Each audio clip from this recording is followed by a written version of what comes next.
need one of my coffees. That's no problem. No problem. You see, I did it, and those are yours. No, thank you. Yeah, you got like 4 or 5. Well, I only need one. If you need a couple more, okay. Perfect.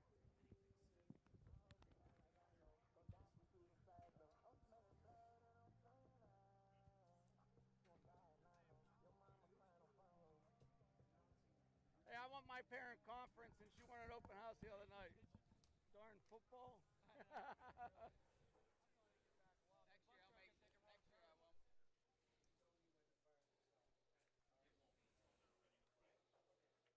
Athletic contests involve strength, determination, and perseverance. The team at Bowser Minnick Funeral Home in Indiana is proud to be the presenting sponsor of all the Lil Indians video broadcasts this year. A great game plan involves advanced planning and preparation for the unknown. Anyone can create a plan at any stage in their life. For help with your family's advanced planning, reach out to Bowser Minnick Funeral Home in Indiana and at BowserMinnick.com. Bowser Minnick Funeral Home, celebrating each life as uniquely as it was lived. Are you thinking about getting vaccinated? Talk to your doctor or pharmacist.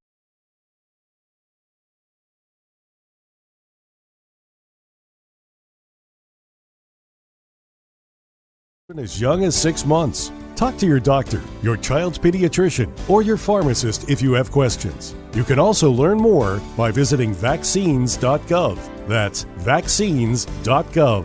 Message made possible by the Health Initiative for Rural Pennsylvania. At IRMC, we have all of the necessary pieces in place to perform complex operations, including highly skilled and specially trained surgeons, their support team of experts, and advanced technology like the Da Vinci robotic surgical system. As a result, patients spend less time in the hospital, recover faster, and get treated close to home. So there's no reason to puzzle over where you should get your surgical care. The answer is right here at IRMC.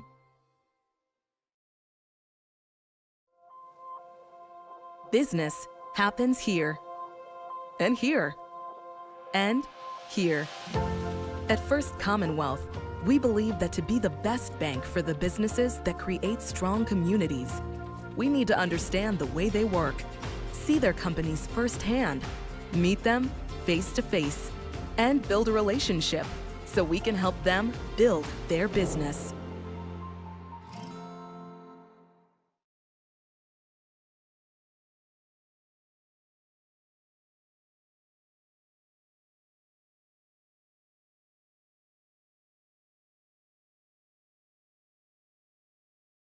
Hi there, I'm Michelle Jordan, the Executive Director of the ARC of Indiana County. We are a nonprofit organization that is a chapter of the ARC of PA and the ARC of US, and we are an advocacy organization. Our primary goal is to advocate for individuals with disabilities and developmental delays, their families, and help them and guide them through the education process, as well as programming, community awareness, and community outreach. And we look forward to 50 more years of advocacy. If a van hasn't returned your call, Chuck in a truck can't get there for 2 months, stop dealing with fly-by-nighters and call a company that's fully capable for all your plumbing and heating needs. Joyce Plumbing, Heating, and Air Conditioning Incorporated. Joyce Plumbing, Heating, and Air Conditioning Incorporated is on call 24/7, 365 days a year. Visit us at joyceplumbing.com. That's joyceplumbing.com. Joyce Plumbing, Heating, and Air Conditioning Incorporated, the best place in town to take a leak. PA 042115. Welcome back to the Indiana Total Therapy pregame show. I'm joined by Indiana head coach Brad Wright. Coach, congratulations on your first win. Describe the atmosphere and emotions you had last Friday night. Oh, it was pandemonium. It was pretty electric there. The student section did a fantastic job. I know they were themed in, I think it was Hawaiian night. They were very supportive. They stuck around to the end. And it was nice that we could put a show on for them. It appeared that you got a little bath after the game, huh? Yeah, I got a little ice bath. It felt good, as humid as it was. I'll take that every week, though. It was humid, and let's talk about that for a minute, because it seemed like you had a lot of kids with cramping issues.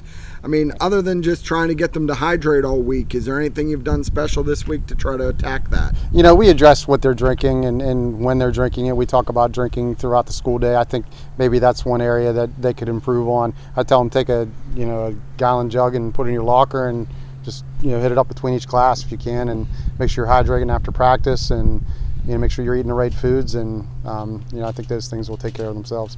Good. Now, we've talked about last week, big plays. Mm-hmm. And, there was several big plays in the game. That big play that from Trevor to James Mill right before the half, I think that changed the whole atmosphere and complexion. Talk to me about what your thought process was, because it seemed like you have a lot of confidence in your guys to make plays in that situation. Yeah, I definitely have a lot of confidence in these guys. And we practice that 2-minute drill every Thursday. We actually just got done with it, and they do a very nice job. We have a high standard when we practice it. It's 90%. You got to catch 90% of them whenever we're doing this, and they typically do.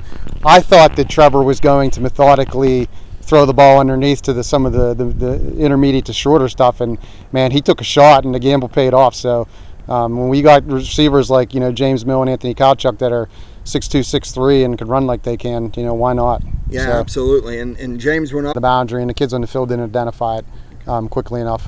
So that's something I expect we'll have fixed moving forward. Great. Shady Side Academy, they opened up. They didn't play a week 0 game. Mm-hmm.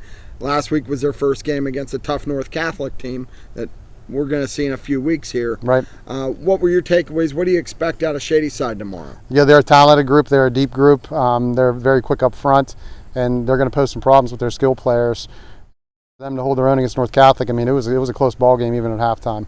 And North Catholic, blocked a punt and scored, so you add that into the mix. Yeah, and it looks like their quarterback, he's a bigger kid, mm-hmm. Shady Side, and he's not afraid to chuck it. No, he's not. And he's more of a pocket-oriented kind of kid than he is like an option kind of runner. I think he's more dangerous with his arm. And then when you add into the equation the skill kids they have at the positions of receiver, then they can pose problems for you. Well, Coach, I appreciate your time. Good luck tonight. We'll be back with more of the Indiana Total Therapy pregame show after this. Thank you. All right, thank you. Right. Have a good one, buddy. Yep, good seeing you. Yep. Everything going all right? I think so.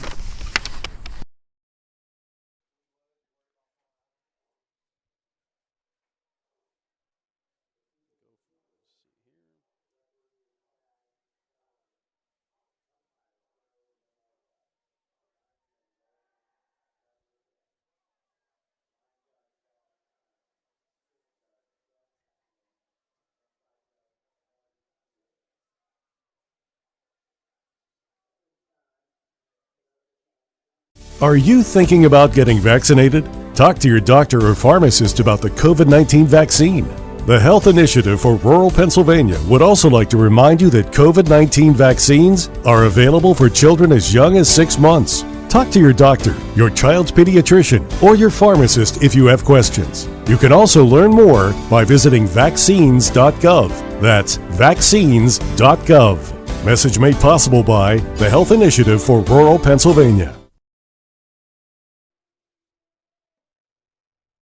Pediatric Care Center of Indiana and Marion Center are proud to support our local Little Leagues in today's game. Each athlete has represented their league and their communities to the best of their abilities. Doctors Rizwan and Amina Jabber and their entire team at both locations would like to wish both teams the best of luck in today's contest and in the future. The Pediatric Care Center, 2 locations located in the 119 Professional Center in Indiana and the Mahoning Medical Center on Highway 403 in Marion Center. Fun for the entire family? White Township Recreation is now the hub for all of your youth and adult recreation programming. Programming is now open online for registration. White Township Rec offers anything from art classes to gymnastics to bowling to boxing, fitness classes, and much, much more. For more information on public skating, including birthday parties and recreation programs, please visit whitetownshiprec.org. That's whitetownshiprec.org. See you at Public Skate, S&T Bank Arena. Liked the one with the stained glass ship in the front door. You liked the one with the 2-car garage. But then we found it. The one. It had a porch swing, a yard for our dog, a room for your office. Sure, it was 95 years old, but when we met with Amy at S&T Bank, she mentioned they had been around for over 115 years, and that made me feel better. Because even if we won't be here in 115 years, maybe our grandkids will be. The entire team at Sky Point Crane in Indiana would like to wish the Little Indians the best of luck this season. Sky Point Crane offers professional crane service, rigging service, and 3D lift planning. for the oil and gas industries, general construction, manufacturing, mining, and energy, and telecommunication. With expert advice, execution, and the top-of-the-line customer service, SkyPoint Crane is an industry leader in Western Pennsylvania, Ohio, Maryland, and West Virginia. Good luck, Indiana, from the team at SkyPoint Crane. This is State Senator Joe Pittman, wishing all of our student athletes and their families every success. Friday Night Lights are always exciting, and I recognize how important it is for students to be involved in activities, whether it be in athletics or the performing arts. I salute not only all of our students, but also all who guide them, on and off the gridiron. And I wish all of our hometown teams the best of luck this season. At IRMC, we have all of the necessary pieces in place to perform complex operations, including highly skilled and specially trained surgeons, their support team of experts, and advanced technology like the Da Vinci robotic surgical system. As a result, patients spend less time in the hospital, recover faster, and get treated close to home. So there's no reason to puzzle over where you should get your surgical care. The answer is right here at IRMC.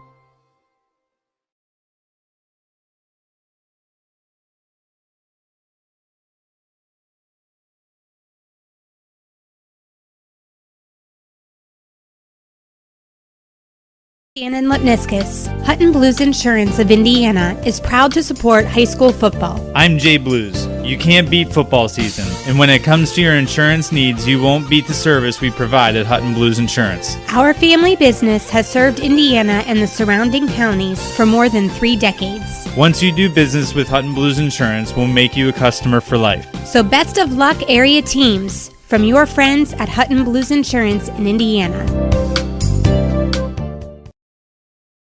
Recently voted Best Landscaping Company in Indiana County, Johnston Nursery Landscaping has been serving the area since 2002 in all phases of landscaping. J&L's primary focus is year-round property maintenance, driveway seal coating, excavation, and wholesale and retail Christmas tree sales. Let J&L take away the hassle of fall leaf cleanup and also help with those fall landscaping projects. It's a great time of year to work on those beautiful home projects. Check them out on Facebook, Johnston Nursery Landscaping.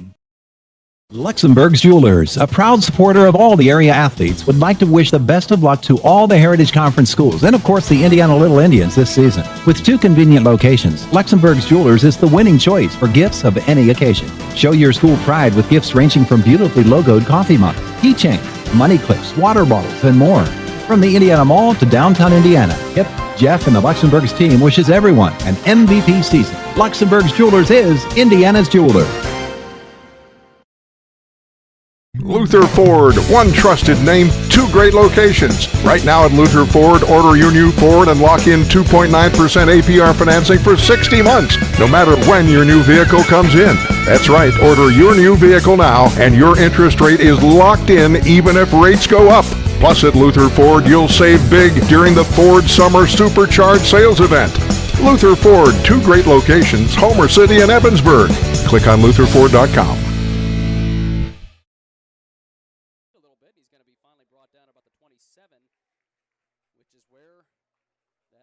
Offense will start.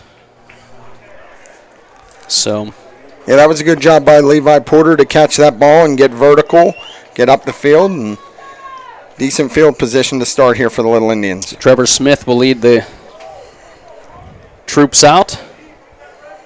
Garrison Doherty out there as a running back as well. Warm night here, but that sun will be going down soon. We'll cool it off a little bit here as we just get started in the first quarter. Shotgun formation for Smith. It will look to be some movement, and we'll see if the defense was drawn offsides. Yeah, it looks like they ruled defense jumped. Yep. So Indiana gets a freebie. Long cadence there by Smith early on, and caught the defense a little bit too eager. And now it's going to be 1st and 5. Move the ball up to about the 32.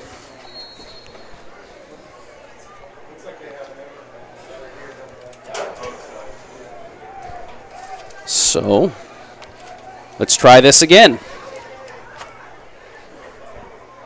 11:15 to go, and the give is going to be up the middle, but there's not a whole lot of running room at all. Actually, he may even lose a yard. And that was Isaac Nygren. They went with their big backs right out of the chute. They had both Doherty and Nygren in the backfield. That handoff went to Nygren for a loss of about 2. So, well, they're... they get... Well, no, they're 5 yards, so with the... So he's going to lose 3, actually, on that run. 2nd down and 8. Smith back to pass, going to swing pass, and that is going to be bobbled by Nygren, and he's going to be hit the ball thrown a little bit behind him. So it would have been a tough catch. Almost pulled it in, but he would not have had a lot of room to run. Is that one? You want that one out there leading your receiver a little bit, allow him to run with the football, and he almost had to stop to try to come back and catch it. So now it will be 3rd and 8. Actually, yeah, 3rd and 8. They haven't changed the marker over there yet. Yeah.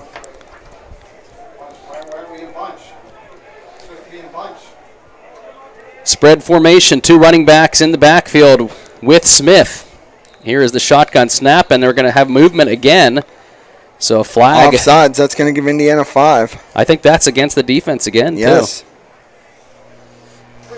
Got to bring up a 3rd and 3 then. They are really trying to time his cadence and his snap, and bit him twice on this drive, and that's the only way that Indiana's moved the football, so let's see if they can change that. Because now it's going to be 3rd and 3. So the ball now moved all the way up to the 35-yard line. Indiana's own 35.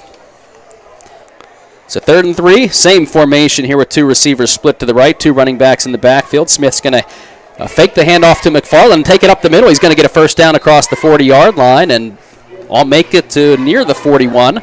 So that will be a good 1st down carry for Smith, about 5 or 6 yards. And that fake to McFarland really helped to freeze the backers a little bit, and that gave him the space that he needed to be able to pick up that 1st.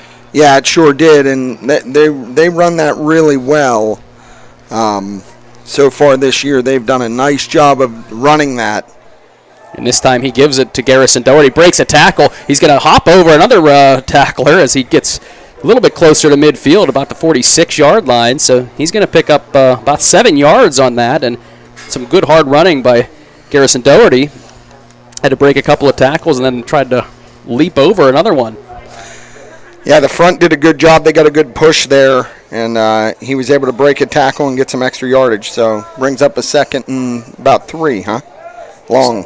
Same formation, and the give is going to be up the middle, and it's going to be Doherty again who's going to take it across midfield for a 1st down for the Little Indians, and now the ball is in Shady Side territory. The line's getting a little bit more of a push, and I don't know if that, with that defensive line, maybe they're a little hesitant because they got called on 2 encroachment penalties already, but yeah, and it looked like he did a good job. The running back Garrison Doherty did a good job of breaking the tackle. He bent it outside. If he doesn't get tripped up, he gets big yardage.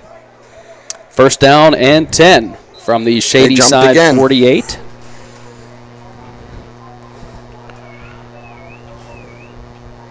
And again, a 3rd encroachment call. Offsides again by the defense. 3rd time in this drive. Yeah, and it's interesting because, Indiana's in a shotgun. So it's, he's given a hard count, but he's doing it out of a shotgun. So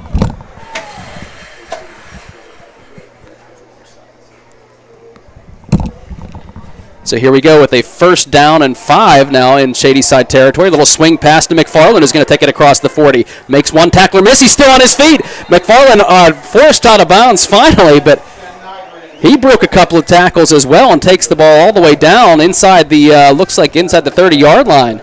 So that just a little out pattern by McFarland. A good pass by Trevor Smith. Yeah, that really was, and Liam did a good job in open space to make something happen, and Indiana's moving the football here now. And this is the kind of drive you'd like to see. Helped out a little bit by penalties, but they're starting to move the football, and these plays are starting to get that defense guessing a little bit. Now they split the 2 receivers to the left-hand side. Still the 2 backs in the backfield, and Garrison Doherty's going to take the handoff up the middle and run to the right side a little bit for a good gain again on 1st down. those big first down runs really help to set things up for the rest of that series. Yeah, Mark, they really do, because now you run your whole playbook. Whereas when you get behind in the chains and behind in the down and distance, it makes it very difficult to run your offense. When Garrison has a couple of those first down carries, that one for about 6 yards. So 2nd down and 4 now from the Shady Side 25-yard line. Here's McFarland, goes in motion. Back to pass is Smith, looking for a receiver, and that one just a little bit too hot to handle, well over the head of Doherty. Smith went back, made the reads, but nobody immediately open, so he went to the check down, which was Garrison, and unfortunately the ball was just thrown over his head. Yeah, I bet Trevor would like to have that back, and if he could just set his feet just a little bit more and put it on him, that could have been a decent play for the Little Indians. And high snap, but handled, and Garrison Doherty gets the handoff up the middle. Good job by Smith to be able to get that snap and get the handoff off, and it is a first down carry for Garrison Doherty. And the Little Indians now are in the red zone. So he's right around the 16. 7:45 and counting here in a quick-moving first period. Little Indians moving quick here as Doherty now has it around the right-hand side. So takes it off tackle, picks up some good yardage, 3 or 4 yards on that carry for Garrison. Looks like he got down close to the 10-yard line maybe. I'm trying to see where they spotted that. So they're going to give him, they're going to give him 5 yards. So let's call it a short 5, long 4. Either way, the Little Indians now facing about a 2nd and 6. They're continuing to move the football very well. The first 2 plays got nothing at all, and then suddenly offense is starting to come to life. Here is the handoff again to Garrison. Doherty now is going to try to be breaking a tackle, breaks another tackle. It took 4 guys to finally bring him down. And what do you get, about 2 on that? He got hit right in the backfield but kept his legs moving. Now we have a short 3rd down. So I think that might have been the safety, Mallory, who finally came in to bring him down. But it's going to set up about a 3rd and 3, and the ball is placed on the Shady Side 8-yard line. So still a lot of options in the playbook. 2 receivers split to the left. Here's Mill coming in motion. Smith back to pass. He's going to fire. He hits the receiver as he gets close to the goal line. I don't think he got in, but McFarland. He's going to be down around the 3-yard line. But that's a first down for Indiana. Swing pass there, and a good job by McFarland to pull that in. And nice throw there by the quarterback, Smith. Gets them right inside the 5, so it's going to be 1st and goal for the Little Indians. In a scoreless first quarter, this is the first possession of the game. Same formation here. 2 receivers split left, 2 running backs in the backfield. Doherty to his left, and the give is going to be to up the middle, and that's going to be into the end zone. McFarland, the Little Indians with an impressive opening drive as they score first, strike first, and get on the board 6-0. And they did that with a little bit of everything, and I think that it's a lot of that power running up the middle, a couple little short passes, and it was all working. That's right, and they were able to complement each other with the run and the pass, and they were able to take almost 6 minutes off that clock, Mark. Ball control, as we talked about in the keys. Extra point attempt. Kick is going to be up, and good. 7-0 is our score. McFarland scores for the Little Indians, and they are on the board first. We're going to come back from Shady Side Academy right after this. You are listening to Indiana High Little Indian Football on AM 1450 WD80, 100.3 FM, and Renda Digital TV.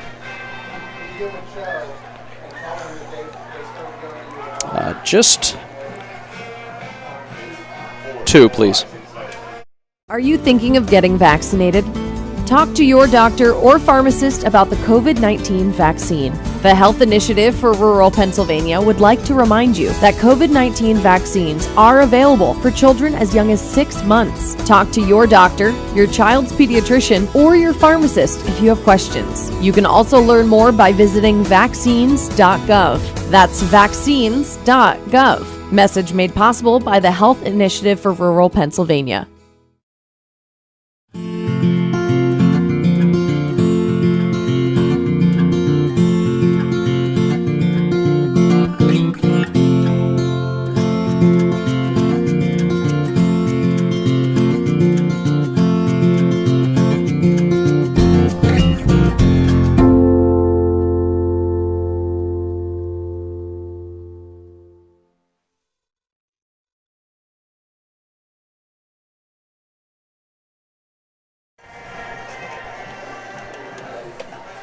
And as we come back, the Indians now up 7-0. Here is the opening kickoff. It's going to get behind Shady Side. They're going to have to fall on the football at the 9-yard line. They may give them at the 10, but boy, they misjudged that kick as it took a hop right past the return man, and they just had to fall in it so they didn't lose the possession. Yeah, that was a really good job by the kicker, Tristan Redinger, to put it kind of in no man's land, and then it bounced by the returner, and then he had to hustle to cover it. So now we'll see the Shady Side offense and what they can do.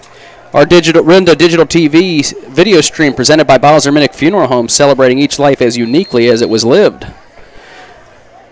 1st and 10 from the Shady Side 10-yard line.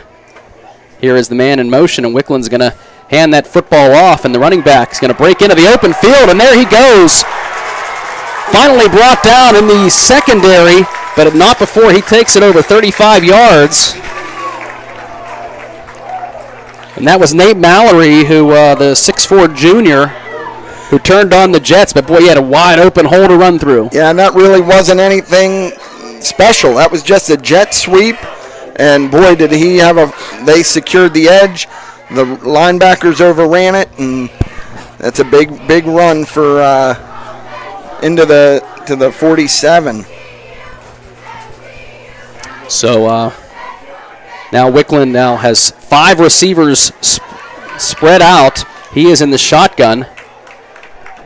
3 receivers left. Here comes one in motion. That's DeBruce. He's going to be able to take the handoff.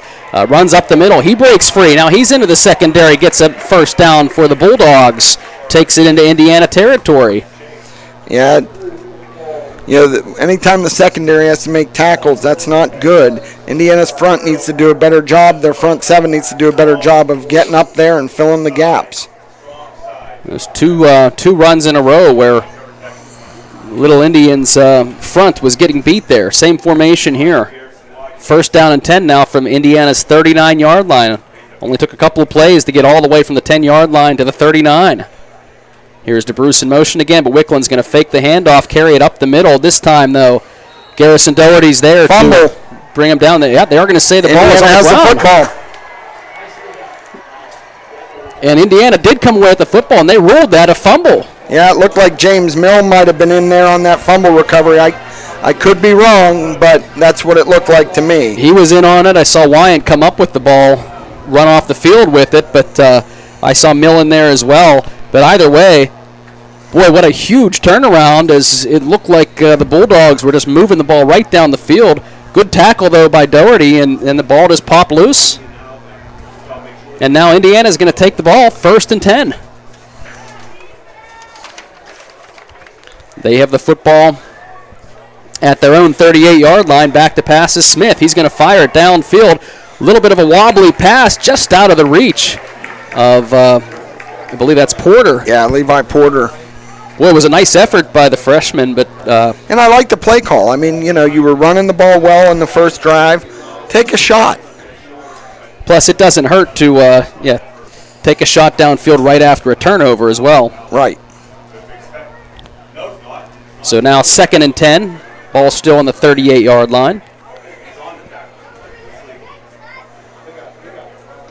2 receivers split to the right. Running backs in the backfield as well. Fake the handoff, and that Smith is going to try to take it up the middle, but a great open field tackle by Patrick Bryan for Shady Side. The linebacker shot the gap. Was not fooled at all by the fake, and that's going to set up a 3rd and long. So what Indiana did very well on their scoring drive, picking up good chunks of yards on 1st and 2nd down. Well, now they're in a different situation, 3rd and 9. And that was a quarterback counter that they were on. They had both running backs crisscross in front of him, and Trevor waited and tried to get in there, and they did a good job of just filling it. Trips to the left, and that pass is going to be to Garrison Doherty, just out of his reach. Had some room to run, though, if that ball is on the mark. Could have been awfully close. Yeah, so unfortunately for Indiana, a quick 3 and out. But maybe change a little bit of the field position, as Shady Side did drive the football all the way down to the 39-yard line before fumbling it. So get a good punt and a good stop here. 4:06 remaining. Indiana does still lead 7-0. Here's the snap. The punt is off. It's going to be a good punt, but it's going to take a Shady Side bounce at the 35-yard line and actually bounce forward to the 36. So that's where they will take over. So we'll see what this defense can do. They got a good look at the Bulldogs' offense and got bit by a couple of plays that really took up some big chunks, and see if they can get it together here and maybe get a couple of turnovers. Another turnover. Yeah, that's what Indiana needs to do here on defense now. So here's 1st and 10 from the 36-yard line, 3:56 to go. Little Indians leading 7-0 from our S&T Bank broadcast booth. Here's Wickland in the shotgun. He's going to fake the hand. Oh, he's going to give the handoff, and I think that might be, is that DeBruce? Yeah, and that was a great job. Indiana had sent a blitzer in, and I'm trying to see, I think it was Kowchuk, and then Doherty came in and cleaned it up. It's a good blitz call, and that's going to lose 2 yards as Eddie DeBruce brought down in the backfield. And so now 2nd and 12. See if that fumble really got this Little Indians defense moving now. Wickland's a big kid, tall, 6'4". Yeah, and he's not afraid to sling it either. I mean, he's poised. He's a returning starter. He'll be formidable tonight. 5 receivers spread out. Here comes one in motion. He's going to fake the handoff, and Wickland, he's going to fire it deep down the field. Pretty good coverage, and that's going to be knocked out of the hands. Great job. Number 10, is that Evan Brocious? That's Evan Brocious. You said he might be hampered a little bit by an injury, but he was running stride for stride. It looks like he's got some sort of a brace or a pad on his arm. So, yeah, on his right arm, it looks like he's got like a little bit of a club. It might have been Del Vecchio, number 5, was the receiver out there. Yeah, so it was a 2-man route, 2 guys down the seam, and he did a good job of splitting them. Evan Brocious did. 3rd and 12 now. Trips left, 1 running back in the backfield with Wickland. Long count here from the quarterback, and he's going to fire a little screen pass. Going to be brought down to Wyant. Johnny right Wyant there to bring him down after just a minimal gain. Indiana brought pressure there, Mark, and they brought a blitz with Nygren coming up, and they ran a screen pass, which normally you would want into a blitz, but Johnny Wyant stayed home and did his job at the defensive end position. Great job. Indiana forces a punt. Yeah, and in a lot of plays like that, you almost get too anxious to want to go back and try to go after the quarterback. He did a great job of staying home, and we'll see if they're now they're sending the punter out. I was wondering what exactly they were doing there. Still got 18 seconds here on the play clock, but Indiana defense is going to force looks like Del Vecchio is punting. And that's going to be Porter who lets the ball bounce. It's going to take a Shady Side. Well, now it takes a little bit of an Indiana bounce. Going to be dropped. We're going to spot it right about the 20-yard line. So the Indiana High drives down and gets that 7-0 lead. And then good turnover and a good defensive stop. So the defense is doing its job. Let's see if the offense can move the football a little bit now as they went 3 and out on their last possession. Yeah, and this quarter is rapidly evaporating. Yes. We'll see if we can maybe go down to Doug Steve after this play.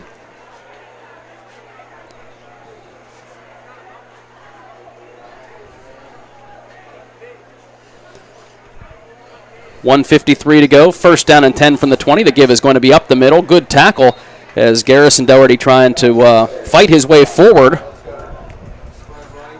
Gets about 4 yards, though. Good pickup on 1st down. Yeah, again, as we talked about, you want to get those positive yards on 1st down. So, 2nd down and let's say 7.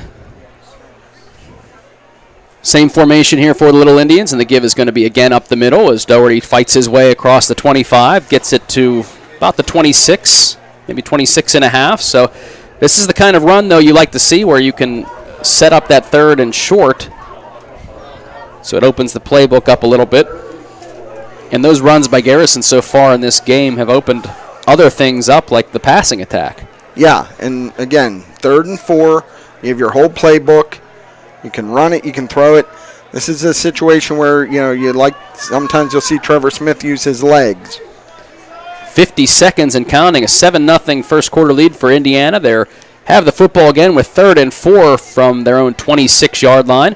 Smith back to pass. He's going to get hit and dropped for a sack. 2 men came back there. You could have given that to either one, but that's going to force a Little Indians punt. That puts the ball back at the 20, so that's a loss of 6. Loss of 7. So now it's going to be 4th and 11. Indiana's going to punt the football away. So a couple of good runs, but good pressure that time, and I think they're going to let this quarter run out. Yep, they are. So Indiana, we'll have an Indiana punt when we return, but they are leading after 1, 7-0. You are listening to Indiana High Little Indian Football on AM 1450 WDAD, 100.3 FM, and Renda Digital TV. Brought to you by Bowser Minnick Funeral Home. Business happens here, and here, and here.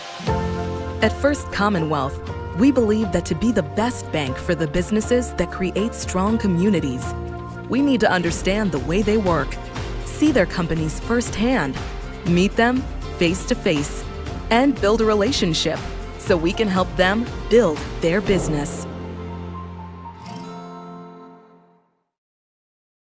The Indiana County Technology Center is now accepting enrollment in our adult education programs. The ICTC's adult education programs offer in-demand post-secondary programs tailored to empower student success.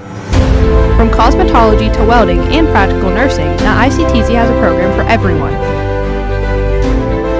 Indiana County Technology Center, empowering tomorrow's workforce. Contests involve strength, determination, and perseverance. The team at Beyond the Sunset Pet Crematory in Indiana understands the importance of those qualities and is proud to be a presenting sponsor of all the Lil Indians video broadcasts this year. The team at Beyond the Sunset can guide your family in creating a meaningful ceremony to honor the life and memory of a beloved pet. When you need help with this celebration, you can find them online at BeyondTheSunsetPets.com, helping families and friends honor their loved one.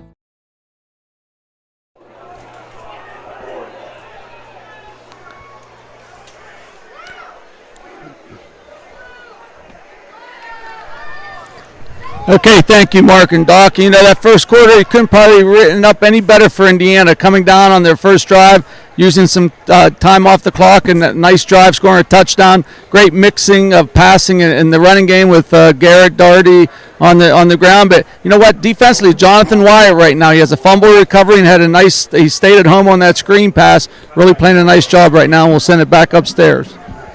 Our sideline report's brought to you by Gooden Associates. We thank Doug Steve down there for the report. Crimson Wealth Management. And Crimson Wealth Management. Well, so they're brought to you by Crimson Wealth Management. I'll have to make that note on this log. And the punt by Indiana was aided by a block in the back as well, so the ball is now going to be placed at the 38-yard line where Shady Side will take over. So 1st down and 10 as Wickland, the big quarterback, has a man in motion. 3 receivers now to the right, and Wickland's going to roll to his right, looking down the field to pass, and the ball is going to be thrown out of the reach. Good coverage by a couple of the different defenders for Indiana, including Liam McFarland. But Yeah, what they did, Mark, is they put a man in motion and went empty on the backside, and Wickland just tried to do like a rollout to the wide side of the field, and he just overshot his receiver on an out route in front of the Indiana sideline. So 2nd down and 10. Again, the very quick-moving first quarter. Ball is still on the 38-yard line for Indiana. Here's Wickland with trips receivers to the left. He's going to drop back to pass again. Some pressure by Indiana is going to force him out of the pocket.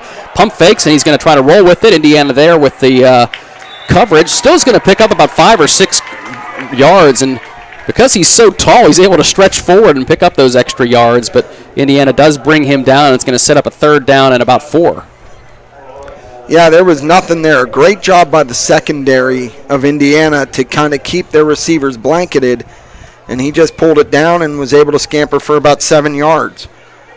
Have a couple of receivers that are over 6 foot, so not the easiest guys to cover. Now 4 receivers split to the left, and here is going to be the direct snap to DeBruce, who's going to take the football up the middle and get a first down for Shady Side, right across midfield to the Indiana 49-yard line. That was Trevor Smith came up from his safety spot to bring down DeBruce, but as you said, Mark, that was a direct snap. They just lined up, got it right in his hands, and now it's a first down in Indiana territory.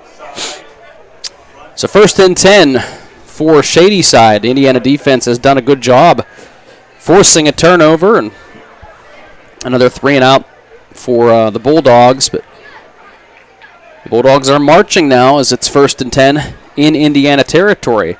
Again, trips receivers to the left. DeBruce in the backfield with Wickland. Shotgun formation. You're going to see most of tonight. And then he's going to take it up the middle after the quarterback draw. Picks up good yardage as that was a big hole opened up on the right-hand side. He's going to pick up about 8 yards. Yeah, he was brought down by Evan Brocious and Garrison Doherty after that carry, but that was just a design quarterback keep, and now Shady Side's got something cooking. Yeah, he allowed his running back to be the lead blocker and just followed him through the hole. So second down and 2. So here's the same formation as DeBruce gets that direct snap again. He's going to roll to the left-hand side, though, as he's going to pick up a first down and more. Still on his feet as he gets down inside the 30-yard line. Good run that time. That was the same play they picked up the first on earlier, where they actually split. I believe Wickland actually gets split out as one of the receivers on the left-hand side. Yeah, and what they did there, Mark, it was interesting because they went unbalanced with extra linemen out to the field, and then they had all these receivers over in front of their bench, and that's who they ran behind for that gain. So ball is placed on the Indiana 22-yard line, so the defense under pressure right now. First and 10 for the Bulldogs. Empty backfield for Wickland. Here's the receiver in motion. I believe that's Mallory. He's going to take the handoff and good tackle in the backfield. Isaac Nygren. Actually, that was Deacon Durham for Shady Side, who took that handoff after going in motion, but Nygren right there to make a big stop, and that's a huge loss there.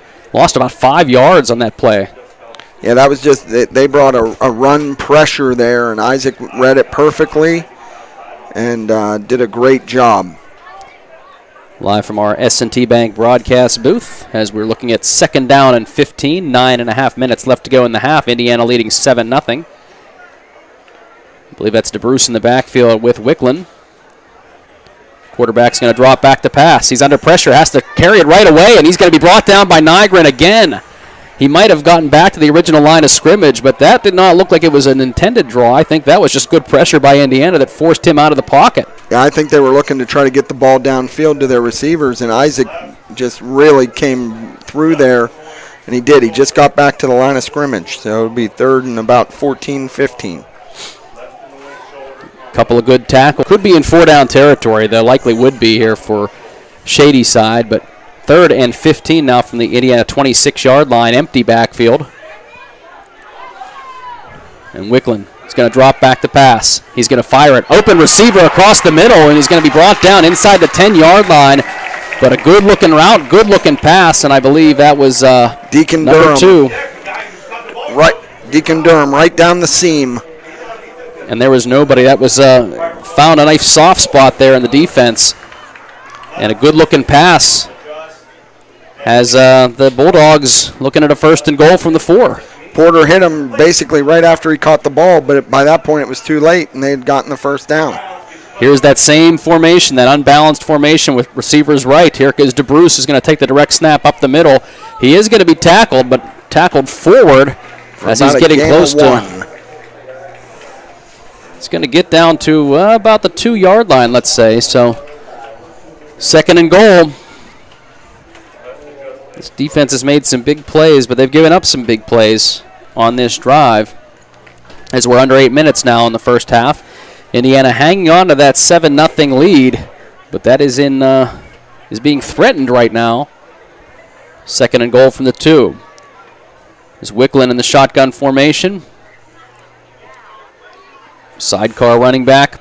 I believe that's DeBruce, who's going to get the carry up the middle. He's going to be hit immediately. But second effort, I think he might have gotten in. He did. Boy, he got leveled at the line of scrimmage, but was able to bounce off the tackle and stretched forward for the touchdown. Yep, down in tight quarters like that, really you just have to get a little bit of push. And they just got just enough for him to get that ball over the line of scrimmage. So the Bulldogs are an extra point away from tying this football game up. Snap is down, the kick is up. We got a tie game. 7:38 left to go in the half. 7-7 is our score. We'll be back with more Indiana High Little Indian football right after this. AM 1450 WDAD, 100.3 FM, Renda Digital TV.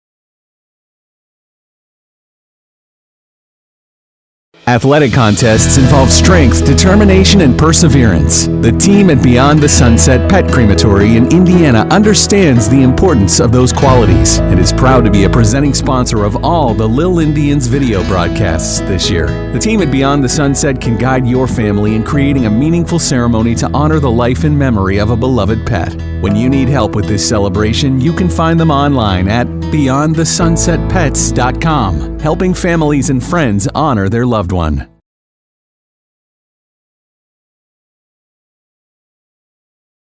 The Indiana County Technology Center is now accepting enrollment in our adult education programs. The ICTC's adult education programs offer in-demand post-secondary programs tailored to empower student success. From cosmetology to welding and practical nursing, the ICTC has a program for everyone. Indiana County Technology Center, empowering tomorrow's workforce.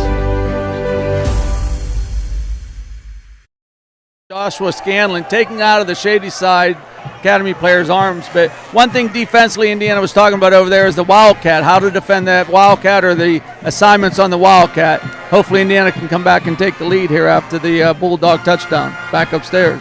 Thank you, Doug. The Crimson Wealth Management sideline reports. And lucky break there for the Little Indians, as that could have been disastrous. Yeah, and Indiana has sophomore Quinn Lipniskis back in place of Evan Brocious, and he never really had that football secured, and they averted disaster. 7:32 here left to go in the half. It is 7-7. Here is Garrison Doherty. He's going to be met in the backfield. He tried to string that out towards the sidelines to find some running room on the outside. And Shady Side players coming off hobbled, but Garrison's going to lose a couple of yards. It was 44 for Shady Side coming off the field. That's Omar Parker. He was in the backfield making that stop along with a couple of other members of that defense. So Indiana's offense now facing a 2nd and 12 from the 19-yard line. Man in motion, and they're going to give the carry to him. He tried to string it out to the left a little bit and then finally cut it up the middle for Indiana. That was number 19, Rocco Constantino. Yeah, that was a good job. Costantino got the ball and put his foot in the ground and got positive yardage, I think about 6 yards. Yeah, started running towards the sideline there to try to get around the end and then saw the hole. Good field vision here. So 3rd down and 6 now, all the way to the 25-yard line. Smith is back to pass. He's going to dump it across the middle to McFarland. McFarland breaks one tackle. He's going to get really close to that line. Really close. It's a good look by Smith to find him too, and then they're blowing this. So I don't know if they're going to measure this or. Boy, it looked like they just waved the sticks forward. We'll see what they're going to do. That's good. Indiana first down. They did not even measure that. It's a little surprising. But and McFarland really fought to get there. He certainly did. So either way, that's a good first down pickup on the pass. Now the ball placed at the 32-yard line. 2 running backs in the backfield with Smith. And That defense jumped again. It's those same 2 guys, those defensive tackles right up the middle that are the guilty parties every time. Yeah, and you're taught, you're right over the football. Watch the football. And they keep jumping. Trevor comes up with that hard, quick count. And if you watched Indiana, on that hard, quick count, he's not snapping the ball. That's just to get him set. Under 6 minutes to go in the half, and the give is going to be up the middle. Doherty's going to follow his his lead blocker, but he's not going to get a whole lot. A good job that time again. The pursuit by that defense, bringing him down after just about a gain of 1. So that'll go 2nd and 4 now for the Little Indians. So ball is up to the 37-yard line. 5.5 minutes left to go in this half. And Indiana is tied as they scored on their opening drive, and Shady Side scored on their most recent drive. Let's see if the Little Indians can answer them. Trips receivers to the right. Here's Porter coming in motion.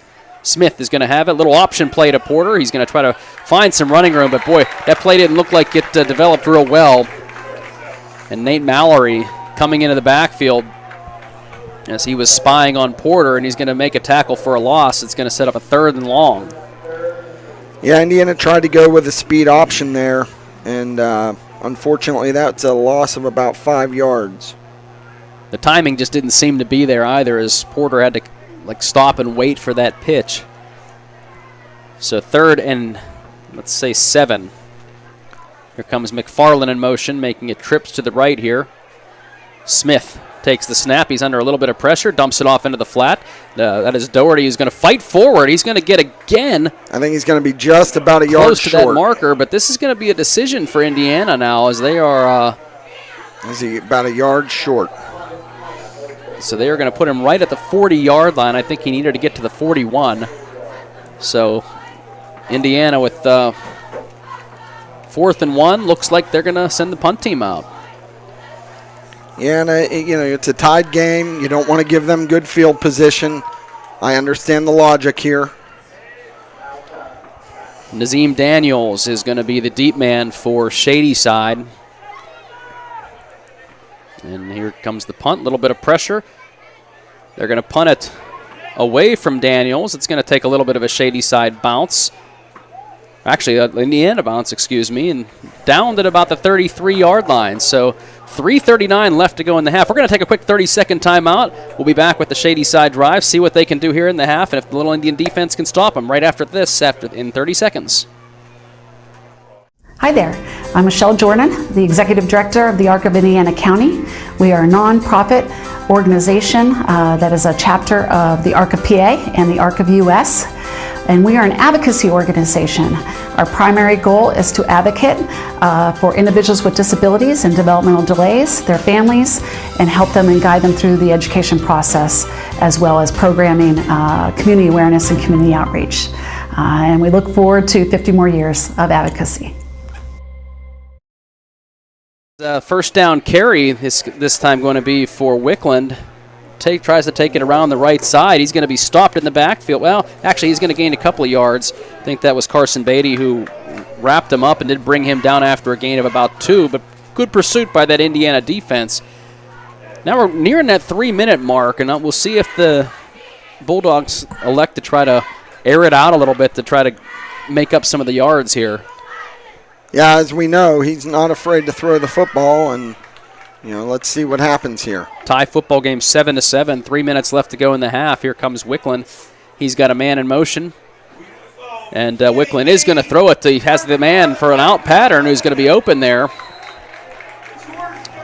Good deception there as they ran 2 receivers slanting in, and the man in motion who was coming off and running into that pattern was James Del Vecchio, who was able to make the nice catch, picks up a first down for the Bulldogs. Yeah, Indiana brought pressure there, and they just threw it right over where the pressure was, and Shady Side was able to pick up good yardage there. 1st and 10 now from the 48-yard line.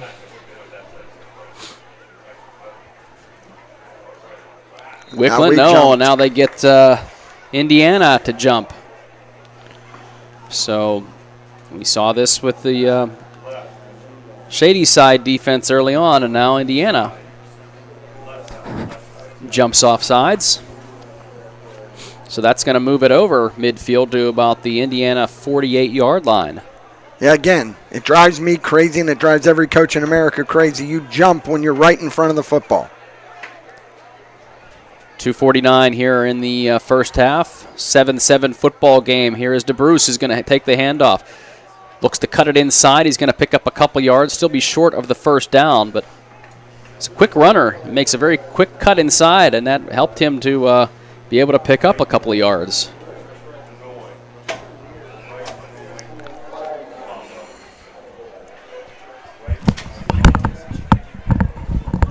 So here we go, 2nd down and 2, but the Shady Side not much of a hurry, and it's nearing a 2-minute mark in the first half. Well, now here they're going to go empty, and they brought Wickland out here as a wide receiver. So here's that Wildcat look. And here's DeBruce again, who's going to take that handoff.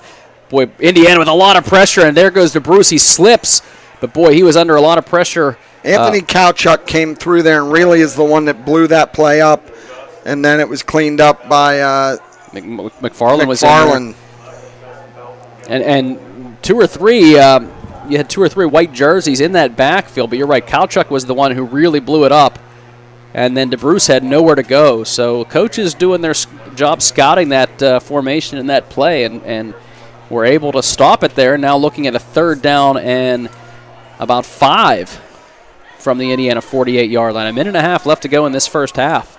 Tie ball game, 7-7. Here's Wickland in the shotgun formation. Spread receivers. He's going to take it up the middle. He has a little bit of running room as he's going to find a 1st down and takes it out of bounds, so he does stop the clock as well.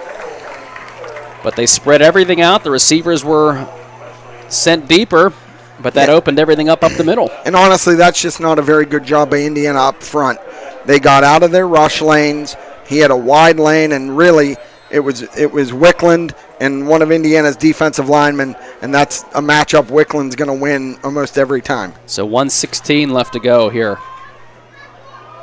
Shady Side is driving. They have trips receivers to the left, and Wickland drying off the hands, looking like this is going to be another pass as he drops back and under some pressure right away, and he's going to, again, take it off and go for another 1st down. So he looked down the field and then saw the Indiana pressure, took it up the middle, but again, that middle opened up, and Wickland's able to find another Shady Side 1st down, and they're doing it on the ground. Yeah, he's really just doing whatever he wants to do right now with them. And that defensive front's got to find a way to get some pressure up the middle to not allow him to have so much room to run. 1st and 10 from the Indiana 22, 45 seconds left. Wickland, back to pass. He's going to tuck it away and run again. And this time he's going to take it inside the 15-yard line down to about the 13. And they're going to burn a timeout here, Mark, with 34 seconds. So we're going to take a timeout as well. We'll be back with a 2nd down play, 35 seconds left to go. 7-7, tie ball game, but Shady Side is driving. Back on 100.3 FM. AM 1450, WDAD, and Renda Digital TV. Shield Industries of Indiana, your home for protective and decorative floor, concrete, and deck coatings, spray foam insulation, commercial roof coatings, waterproof and air barrier coatings. The team at ClimaShield Industries invites you to protect the things that matter to you the most. Whether it is commercial, residential, or industrial, give the team at ClimaShield a call for fast, reliable service for your next project. ClimaShield Industries of Indiana is a proud sponsor of tonight's broadcast and wants to wish the Lil Indians the best of luck.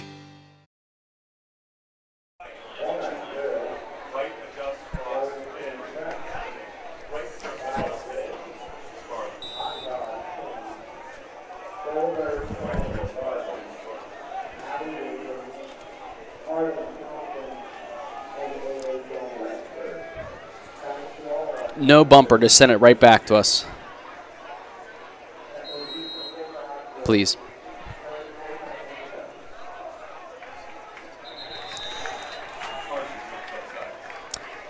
As we come back here, looking at 2nd and 2, and a long count causes that defense to jump off sides again. That's going to give Shady Side a first down inside the 10-yard line. A reminder, our Renda digital media, digital TV stream is brought to you by Bowser Minnick Funeral Home. So 34 seconds left to go. Now it's plenty of time with a couple of timeouts still on hand for Shady Side. It's just a matter of whether or not the Little Indian defense can stop them. Wickland back in the shotgun formation, and I think we got some movement here by the right tackle, so that's going to push the Shady Side back to where they started from. It'll be first and goal then from the 13, I believe. See if we can go down to Doug Steve here in a little bit with our Crimson Wealth Management sideline report and see what Doug sees down there. First down and 15 now, or from the 14-yard line. I guess it's first and goal from the 14-yard line. Try to do a long count again. That time good discipline by the Indiana D, and that's going to be a shotgun direct snap. A little bit of a reverse, and this is going to be number 5 for Shady Side in the backfield, who takes a little bit of trickery that time for the Shady Side Bulldogs. Ends up with James Delvecchio. So you have Wickland looking to the sidelines, acting like he doesn't know what the play is, and then it was a direct snap, I believe, to DiNardo, who pitched it to Delvecchio. Yeah, they ran like it was almost like a double reverse, and they were looking to set up a pass, and Indiana defensed it well and strung it out to bring up a second and goal right around the 10. They're not doing a good job updating this scoreboard at all. But either way, second and goal from the 10. 31 seconds left to go. Empty backfield here for Wickland. Watch him try to take off with this one. No, he's going to fire it. Wide open receiver. Slant across the middle. Easy connection there for Shady Side as the pass is made for a 5-yard touchdown. I'm sorry, a 10-yard touchdown. Was that to Durham? Who caught that? Was that Delvecchio or Durham? So I'm trying to look at the numbers. I think that was Delvecchio. Okay. Because it was a 20-something, not a 2. But either way, Shady Side scores late in this first half. They take their first lead, and a flag again here on the Indiana. It looks like Indiana jumped. We'll see if Doug sees us down there at all. Between procedures, offsides, and again, that's Indiana's third or fourth. Shady Side has quite a few themselves. We'll see. Back upstairs. Thank you, Doug. A lot of offside penalties, but on both teams, as Doug was saying. And high snap here, as Shady Side is going to fall on the football. So the extra point is no good. But Shady Side does score late in the half. They lead 13-7. 26 seconds left to go. We'll have a kickoff when we return. You are listening to Indiana High Little Indian Football on AM 1450 WDAD, 100.3 FM, and Renda Digital TV, presented by Bowser Minnick Funeral Home. This is attorney Patrick Doherty. When playing sports, it's important to know the rules of the game. When faced with a legal challenge, you also need to know the rules of the game. Allow me to use my more than 20 years of experience to help you develop a game plan for your legal needs. Whether it's criminal, real estate, estate planning, or family law, my office is here to help. Contact us at 737 Water Street in downtown Indiana to ensure you know the rules of the game. Good luck this season from the Law Office of Patrick Doherty. Athletic contests involve strength, determination, and perseverance. The team at Bowser Minnick Funeral Home in Indiana is proud to be the presenting sponsor of all the Little Indians video broadcasts this year. A great game plan involves advanced planning and preparation for the unknown. Anyone can create a plan at any stage in their life. For help with your family's advanced planning, reach out to Bowser Minnick Funeral Home in Indiana and at BowserMinnick.com. Bowser Minnick Funeral Home, celebrating each life as uniquely as it was lived. As we come back, a little onside kick here for Shady Side, and it's a squib kick, I guess. Not necessarily an onside, but they don't allow Indiana to have an opportunity to return it. But Little Indians do have the football at the 41-yard line. Only 23 seconds left, though, so we'll see what Indiana would elect to do here late in the half. The downside for that touchdown is that Shady Side does get the second half kickoff. So yeah, and you always want to try to score right before the half like they did. Indiana's got all 3 timeouts. They have good field position. Let's see what happens. Last couple of offensive drives have stalled, but this time they're going to run it up the middle. Here's Garrison Doherty. Makes one guy miss, runs over another tackler as he takes it to midfield. He is going to get the first down, and I guess a timeout will be called. Indiana has all 3, so they might as well use them. So we're going to take a quick timeout as well. Let's take a 30-second timeout, and we'll be back right after this. Oh, and you're listening to Indiana High Little Indian Football. AM 1450 WDAD, 100.3 FM, rented digital TV, presented by Bowser Minnick Funeral Home. I wanted to get that Luxembourg spot in because there's a Luxembourg spot in the end of the first half break. So I didn't, if we had to. Business happens here, and here, and here. At First Commonwealth, we believe that to be the best bank for the businesses that create strong communities, we need to understand the way they work, see their companies firsthand, meet them face to face, and build a relationship so we can help them build their business.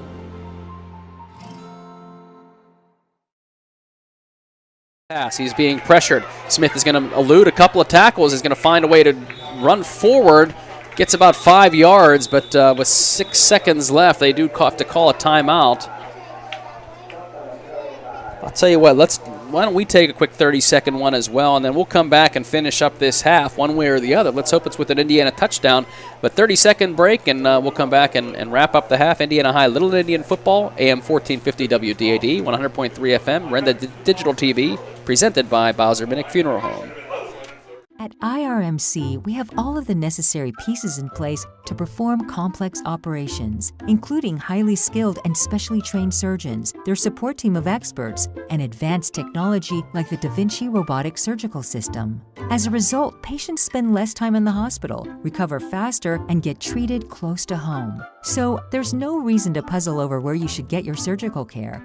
The answer is right here at IRMC.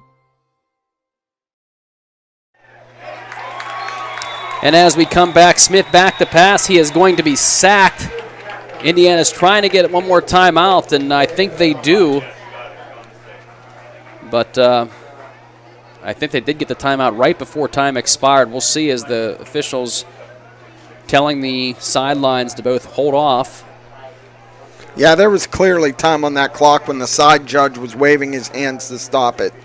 There should be 1 second left on the clock. But again, good pressure. Oh, they're saying 2 seconds. Either way, we're going to keep it here as we're down to our final play of the half, one way or another. It is 13-7, Shady Side with the lead. Our Indiana Total Therapy halftime show will be coming up. We will have a Indiana Senior Spotlight feature that's brought to you by White Township Recreation Complex. We'll also have the Trib Live High School Sports halftime show. Take a look at the first half. It's been an exciting first half, but still just a 13-7 score.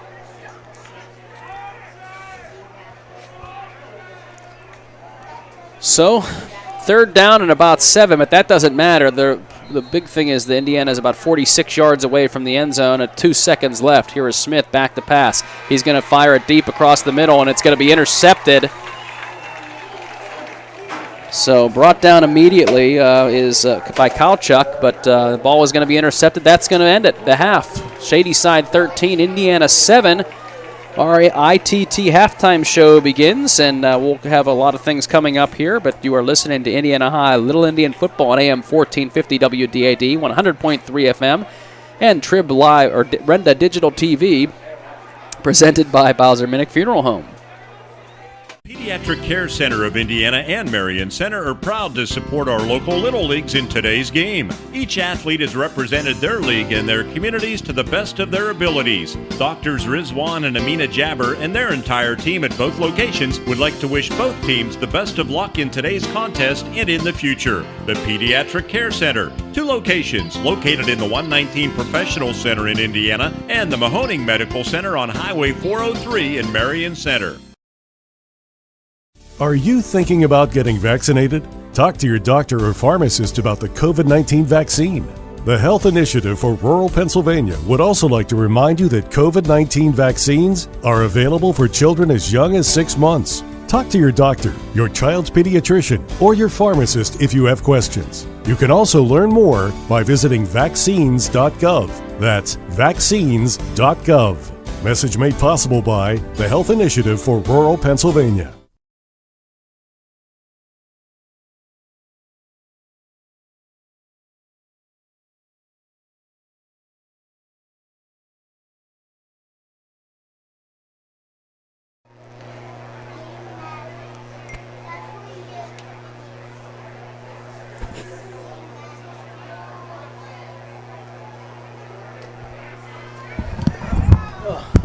We're managing okay. Did anybody message me? We're still alive.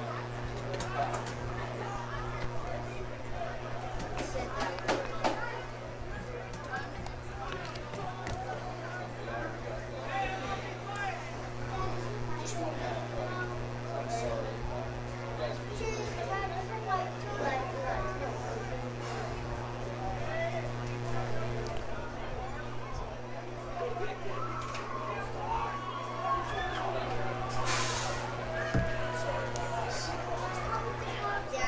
we'll stop somewhere on the way home and I'll get you guys something to eat, okay?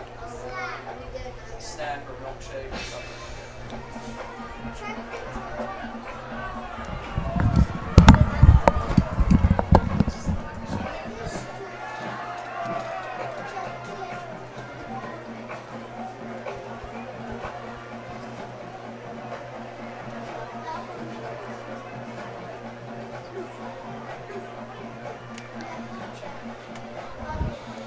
Jay, do you have any money left? Could you get me a water when you get a chance? Like, not right now, but like once the half's right now, everybody's gonna be going downstairs. But like when it clears out a little bit, if you could run over there with Eli and get me a water, or even let Eli on the phone while you go down.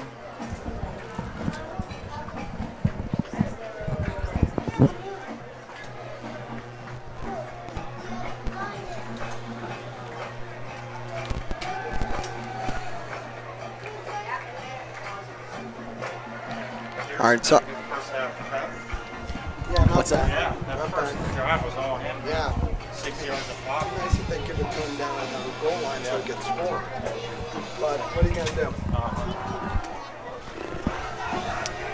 We're trying. I probably missed you a couple of times there.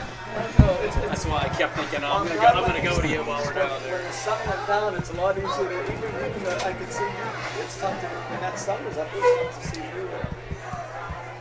Just text me if you ever want, like, because sometimes that'll be easier than that. Or even you can even think after any touchdown after you come back. Even if it's That'll be a good idea. Let's say a touchdown or a turnover. Like if something like big like that happens, then be ready for us to.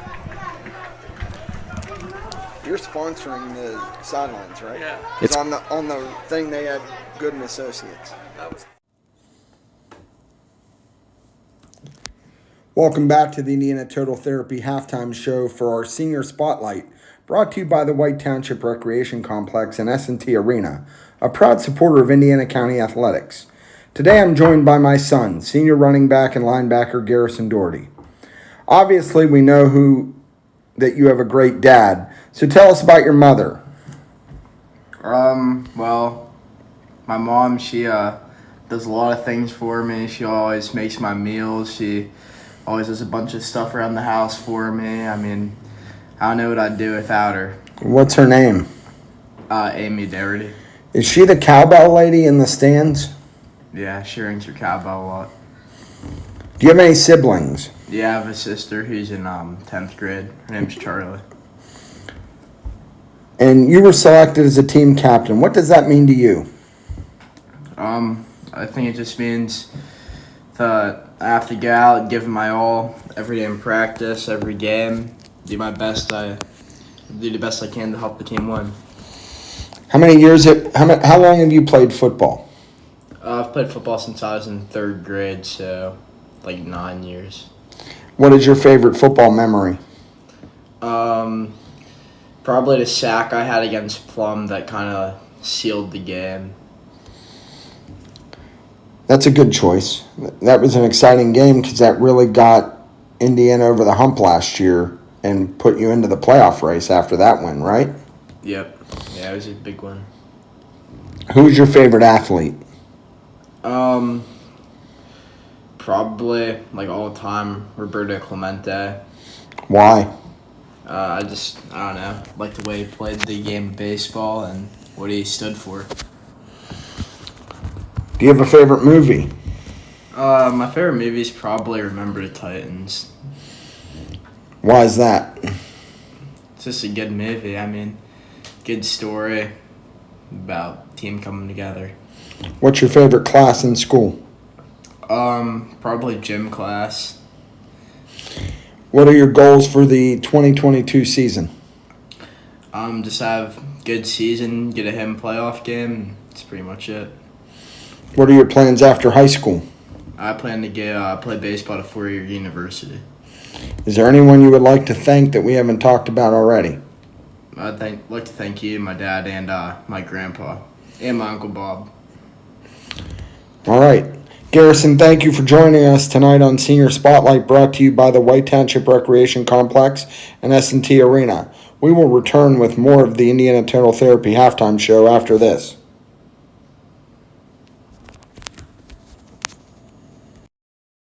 Fun for the entire family? White Township Recreation is now the hub for all of your youth and adult recreation programming. Programming is now open online for registration. White Township Rec offers anything from art classes to gymnastics to bowling to boxing, fitness classes, and much, much more. For more information on public skating, including birthday parties and recreation programs, please visit whitetownshiprec.org. That's whitetownshiprec.org. See you at Public Skate, S&T Bank Arena. At IRMC, we have all of the necessary pieces in place to perform complex operations, including highly skilled and specially trained surgeons, their support team of experts, and advanced technology like the Da Vinci robotic surgical system. As a result, patients spend less time in the hospital, recover faster, and get treated close to home. So there's no reason to puzzle over where you should get your surgical care. The answer is right here at IRMC. Athletic contests involve strength, determination, and perseverance. The team at Bowser Minnick Funeral Home in Indiana is proud to be the presenting sponsor of all the Lil Indians video broadcasts this year. A great game plan involves advanced planning and preparation for the unknown. Anyone can create a plan at any stage in their life. For help with your family's advanced planning, reach out to Bowser Minnick Funeral Home in Indiana and at BowserMinnick.com. Bowser Minnick Funeral Home, celebrating each life as uniquely as it was lived. The Coney Island Restaurant wishes all the Indiana football teams the best of luck this season. The Coney is proud to say it has served the Indiana community for over 88 years. The Coney is a full-service restaurant with indoor and outdoor dining. The Coney also has full banquet facilities for whatever function you're planning. Visit the Coney website at theconey.com. The Coney, 642 Philadelphia Street in the heart of downtown Indiana. Meet the Berkshire Hathaway team. The quarterback, Tom Moreau. In football, to be successful, you have to have the talent, the right game plan, and be able to execute it. In real estate, whether you are buying or selling, Berkshire Hathaway always has the right game plan for you. Hi, I'm Tom Moreau from Berkshire Hathaway. Our experienced team at Berkshire will help you cross the goal line if you need to sell or you're in the market to buy. The face of integrity, passion, and experience. Berkshire Hathaway, 200 South 7th Street, Indiana, and online, thepreferredrealty.com. Shield Industries of Indiana, your home for protective and decorative floor, concrete, and deck coatings, spray foam insulation, commercial roof coatings, waterproof and air barrier coatings. The team at ClimaShield Industries invites you to protect the things that matter to you the most. Whether it is commercial, residential, or industrial, give the team at ClimaShield a call for fast, reliable service for your next project. ClimaShield Industries of Indiana is a proud sponsor of tonight's broadcast and wants to wish the Little Indians the best of luck.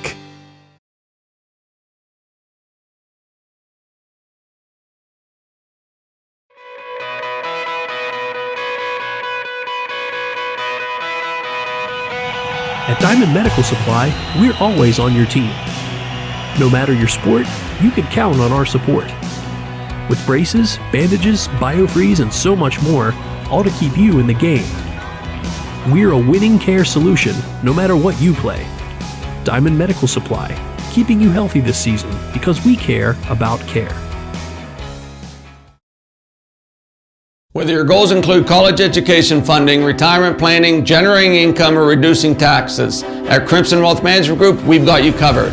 We make it easy for you to make the right decisions by offering you access to a comprehensive array of investment products and wealth management strategies under one roof. One stop for all your financial needs. Crimson Wealth Management Group is committed to helping you pursue your goals, whatever they may be. Stop in and speak with me, Doug Steve, today. You'll be glad you did. Securities and advisory services offered through LPL Financial, member FINRA SIPC. Indiana High sports fans, Gooden Associates Insurance Agency is just like you. They support Indiana High sports too. They're also proud to live in Indiana, where they help families like yours with auto, home, life, business, and farm insurance. Don't drop the ball. Get the professional coaching you need to win at life. Call Gooden Associates Insurance Agency at 724-465-8887. And go Indiana High Little Indians. Nationwide is on your side. Nationwide Mutual Insurance Company and affiliates, Columbus, Ohio. Subject to underwriting guidelines, review, and approval. The van hasn't returned your call? Chuck in a truck can't get there for 2 months? Stop dealing with fly-by-nighters and call a company that's fully capable for all your plumbing and heating needs. Joyce Plumbing, Heating, and Air Conditioning Incorporated. Joyce Plumbing, Heating, and Air Conditioning Incorporated is on call 24/7, 365 days a year. Visit us at joyceplumbing.com. That's joyceplumbing.com. Joyce Plumbing, Heating, and Air Conditioning Incorporated, the best place in town to take a leak. PA 042115. Luxembourg's Jewelers, a proud supporter of all the area athletes, would like to wish the best of luck to all the Heritage Conference schools and, of course, the Indiana Little Indians this season. With 2 convenient locations, Luxembourg's Jewelers is the winning choice for gifts of any occasion. Show your school pride with gifts ranging from beautifully logoed coffee mugs, keychains, money clips, water bottles, and more. From the Indiana Mall to downtown Indiana, Hip, Jeff, and the Luxembourg's team wishes everyone an MVP season. Luxembourg's Jewelers is Indiana's jeweler.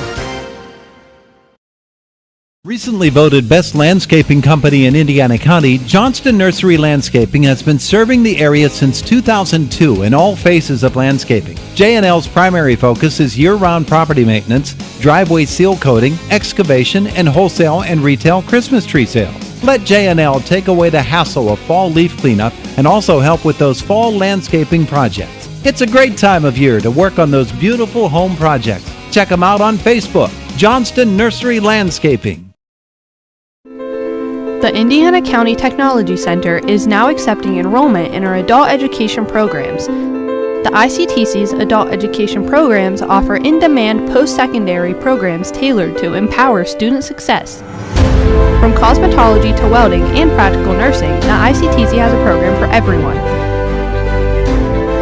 Indiana County Technology Center, empowering tomorrow's workforce.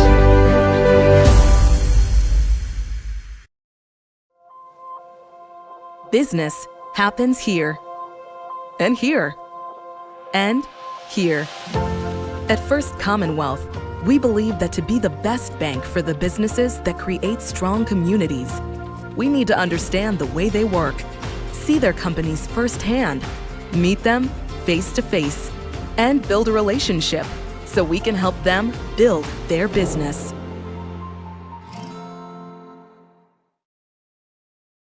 Shannon Lipniscus, Hutton Blues Insurance of Indiana, is proud to support high school football. I'm Jay Blues. You can't beat football season, and when it comes to your insurance needs, you won't beat the service we provide at Hutton Blues Insurance. Our family business has served Indiana and the surrounding counties for more than 3 decades. Once you do business with Hutton Blues Insurance, we'll make you a customer for life. So best of luck, area teams, from your friends at Hutton Blues Insurance in Indiana. The entire team at Sky Point Crane in Indiana would like to wish the Little Indians the best of luck this season. Sky Point Crane offers professional crane service, rigging service, and 3D lift planning for the oil and gas industries, general construction, manufacturing, mining, and energy, and telecommunication. With expert advice, execution, and the top-of-the-line customer service, Sky Point Crane is an industry leader in Western Pennsylvania, Ohio, Maryland, and West Virginia. Good luck, Indiana, from the team at Sky Point Crane. This is State Senator Joe Pittman, wishing all of our student athletes and their families every success. Friday Night Lights are always exciting, and I recognize how important it is for students to be involved in activities, whether it be in athletics or the performing arts. I salute not only all of our students, but also all who guide them, on and off the gridiron, and I wish all of our hometown teams the best of luck this season. Fun for the entire family? White Township Recreation is now the hub for all of your youth and adult recreation programming. Programming is now open online for registration. White Township Rec offers anything from art classes to gymnastics to bowling to boxing, fitness classes, and much, much more. For more information on public birthday parties and recreation programs, please visit whitetownshiprec.org. That's whitetownshiprec.org. See you at Public Skate, S&T Bank Arena. This is State Representative Jim Struzzi, and like most of you, I find myself ready to watch some Friday night football, and this season is no different. I want to wish all our area athletes, band members, cheerleaders, and all who participate the best of luck for a safe, successful, and fun-filled season. These games wouldn't happen without the support of the community, and as a parent, I know the importance of after-school athletics and programs keeping our youth's mind and body ready to tackle life's hardest lessons. From me and my staff, good luck, and I'll be rooting for each and every one of you. Are you thinking of getting vaccinated? Talk to your doctor or pharmacist about the COVID-19 vaccine.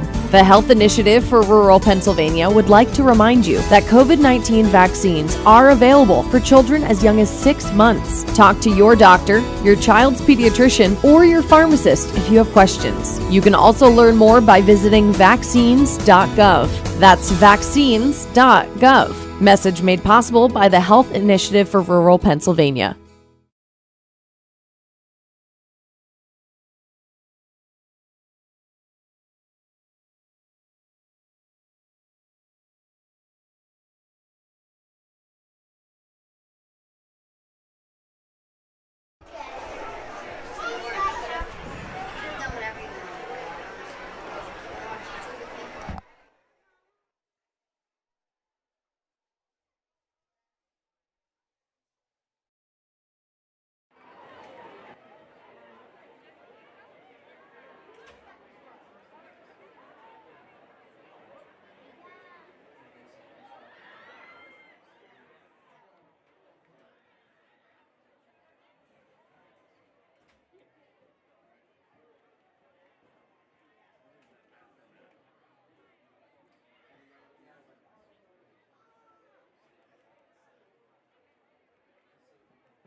the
But that's Grant Dickey who came down with the football. Looked like he was going to be stopped right away, but he made one man miss, and then it just seemed like the seas parted for him, and he had a lot of open field. Yeah, there were actually two guys that missed him initially, and then he was beyond that first wave and got good positive yards down to the 30.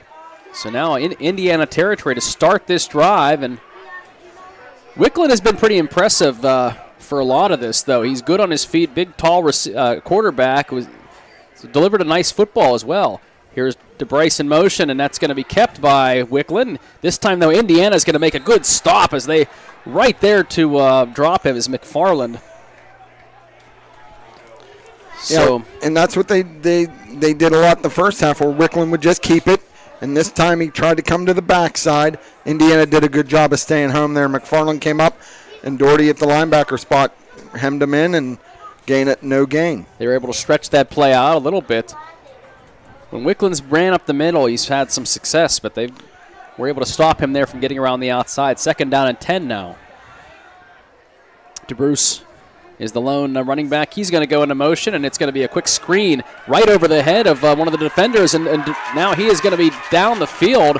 A flag on the play Looks like late. There's a flag coming in late. Wyatt got in there, but... can Doug see what's down there? Let's see if we can get Doug. Right now they're going to get a block in the back right here on that reception for Shady Side Academy. Hold block in the back, but that's going to knock him back. It was at the 20-yard line it occurred, so it would knock him back 10 yards down to the 30. So that will, it'll negate the big run, but it'll still... It's not going to be a huge loss. They still, because of where he ended, well, now they're going to move. Well, they have to reset the sticks. They moved the sticks thinking it was a first down. The stick should have stayed still because of the penalty. Now the referees have to move it back. That's a no-no. So now they're going to try to establish where. So it looks like it might just be 2nd down and 10, almost just a replay of the down from where that's going to be positioned. So yeah, actually it is. So it'll be 2nd and 10 after the penalty. And here is Wicklund, same formation, trips to the left, DeBruce sidecar in the backfield. Ball on the Indiana 30-yard line. Quarterback draw, Wicklund up the middle, finds a little bit of running room as he takes it close to the 25. He's going to be stopped a little shy there at about the 26, so picks up about 4 yards on the play. It looked like Alvin Liu came in there from his defensive end position to make that tackle. So Indiana has a 3rd down, and this is what we talked about, Mark. Can they get off the field on 3rd down? They had the big return. Okay, now we stem the tide. See what Indiana can do here. Boy, receiver, that's Nate Mallory, split way to the left. Trips right, other receivers, and again, DeBruce is the sidecar. McFarland showing blitz. It's going to be a direct snap to DeBruce, who's going to fight his way forward. He is going to get the first down, though. Good second effort, and again, Indiana's D could not hold him. They look like they had it bottled up a little bit, but could not bring him down, and he squirts through a little bit of a hole and gets the first. And again, that's that play where the quarterback walks away like he's audibling, and they snapped it right to DeBruce in the Wildcat. We saw that in the first half. So the ball is now placed at the Indiana 18-yard line, and another third down conversion. They've converted a lot of third downs here in this game so far. 9:30 left to go in the third quarter. Shady Side 13-7 with the lead, and they're driving again. Another man in motion this time. Now Indiana is going to come in the backfield, though. They did not allow Wickland to set up at all. It looked like he was going to try to set that maybe a screen to DeBruce there, but great job by the defense to get in the backfield, wrap him up. He may lose a yard, or let's see if he got back. Now I think he got back to the original line of scrimmage is where they're going to spot him. Yeah, that was a real good job by Indiana's defense. What they tried to do it was almost like a quarterback counter play, and the backside stayed home and did a good job to make that tackle. Under 9 minutes to go here in the third quarter. 2nd down and 10 for Shady Side. This time Wickland's going to follow the running back. Now he's going to throw the football into the flat, and that is going to be dropped a little bit low. That's one of the few times I've seen him a little bit off the mark with his pass. But it's still a catchable ball. Looked like it was right in Mallory's hands, and he just couldn't come up with it. Good break for Indiana here. And that was kind of a sprint left option for the quarterback, where he just sprinted to the left-hand side. Thought he was going to try to carry it at first, and then he saw the open receiver. Yeah, and all that receiver was doing was an out route about 6 yards, 7 yards, and ball hit him right in the hands. 3rd down and 10 from the 18-yard line. See if the Indiana D can make the stop here on 3rd down. They hit DeBruce with a little swing pass. He breaks 2 or 3 tackles and gets down near the 10-yard line. He's going to be short. But, boy, Indiana needs to wrap up a little bit better there with the tackles. It looked like he might have... He's right around the 12. That was a gain of 6. So it looks like now they may be sending... Is that the field goal team they're sending out? It looks like it. So... The defense did stop them on 3rd down, so we'll see what they can do here on this field goal attempt. The kick is going to be up, and did it squeak through? It did. That's good. So the field goal, boy, it just made it through. 16-7 now is the score. 7:57 left to go in the third quarter. We're going to come back after this timeout with Shady Side kickoff. You're listening to Indiana High Little Indian football on AM 1450 WDAD, 100.3 FM, and Renda Digital TV, presented by Bowser Minnick Funeral Home. Athletic contests involve strength, determination, and perseverance. The team at Bowser Minnick Funeral Home in Indiana is proud to be the presenting sponsor of all the Little Indians video broadcasts this year. A great game plan involves advanced planning and preparation for the unknown. Anyone can create a plan at any stage in their life. For help with your family's advanced planning, reach out to Bowser Minnick Funeral Home in Indiana and at BowserMinnick.com. Bowser Minnick Funeral Home, celebrating each life as uniquely as it was lived. At IRMC, we have all of the necessary pieces in place to perform complex operations, including highly skilled and specially trained surgeons, their support team of experts, and advanced technology like the Da Vinci robotic surgical system. As a result, patients spend less time in the hospital, recover faster, and get treated close to home. So there's no reason to puzzle over where you should get your surgical care. The answer is right here at IRMC.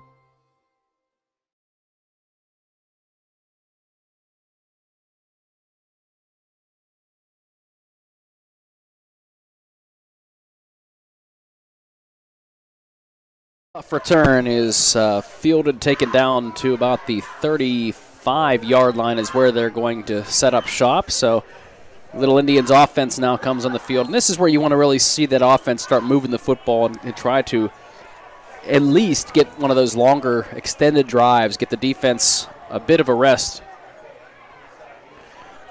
Yeah, this is where Indiana needs to put together a solid drive, get points on the board. Here's going to be the handoff up the middle to Doherty. Breaks free. Garrison's on and loose. He's across midfield, across the 30-yard line, down to about the 25-yard line. Huge run up the middle for Garrison Doherty. And that's the kind of play you'd like to see to start the Little Indians offense here in the second half. Yeah, really, the front did a really good job of getting a block, and once he hit that hole, he bounced it to the outside, and it was a foot race. So the ball is going to be placed inside the 30 at about the 28-yard line. So a big kick return gave the Shady Side Bulldogs good field position. They came away with a field goal to start this half, and a big run now gives the Little Indians great field position. See what they can do to finish this off. 1st and 10 from the 26. Man in motion, and the give is going to be up the middle again. Doherty this time breaks another tackle. He's going to get good first down yardage across the 25, close to the 20. It's going to be stopped at about the 22. So going to set up a 2nd and short for Indiana, but another good first down run by Garrison Doherty. Yeah, I mean, he really seems to be running hard tonight behind that big offensive line. And so 2nd down and about 3 trips to the right. Man in motion, and Smith is going to fake the handoff and run it up the middle himself. And Trevor Smith now going to get a good first down carry. Crosses the 20 down to about the 16-yard line, and that's what we wanted to see. Didn't see a lot of that from Trevor in the first half, as he bottled up a couple times by that defense. But yeah, and when they get that play going, Mark, Indiana's offense is really, really formidable. And we didn't see enough of that in the first half, but got it going now as it's down at 1st and 10 at the 16-yard line. The Little Indians inside the red zone. Here is Smith, back to pass, dumps it across the middle. Nice catch by McFarland. He breaks a tackle and gets into the end zone for a touchdown.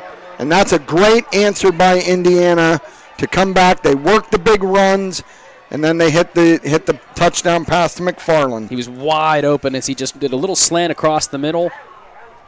Caught that pass, broke a tackle, and that was it. And what a answer for this Little Indians offense, and that's what you wanted to see after they struggled a bit in that second quarter. Good opening drive here in the second half for Indiana's offense. 16-13 now as they try for the extra point to try to make this a 2-point game. McFarland is going to be the holder. Snap is down, kick is up, and it's good. 16-14, Little Indians answer. 6:35 left to go here in the third quarter. Back in 60 seconds. AM 1450 WDAD, 100.3 FM, and Rent the Digital TV, presented by Bowser Minnick Funeral Home. Business happens here, and here, and here. At First Commonwealth, we believe that to be the best bank for the businesses that create strong communities, we need to understand the way they work, see their companies firsthand, meet them face to face, and build a relationship so we can help them build their business.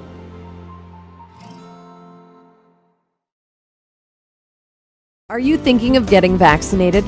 Talk to your doctor or pharmacist about the COVID-19 vaccine. The Health Initiative for Rural Pennsylvania would like to remind you that COVID-19 vaccines are available for children as young as 6 months. Talk to your doctor, your child's pediatrician, or your pharmacist if you have questions. You can also learn more by visiting vaccines.gov. That's vaccines.gov. Message made possible by the Health Initiative for Rural Pennsylvania.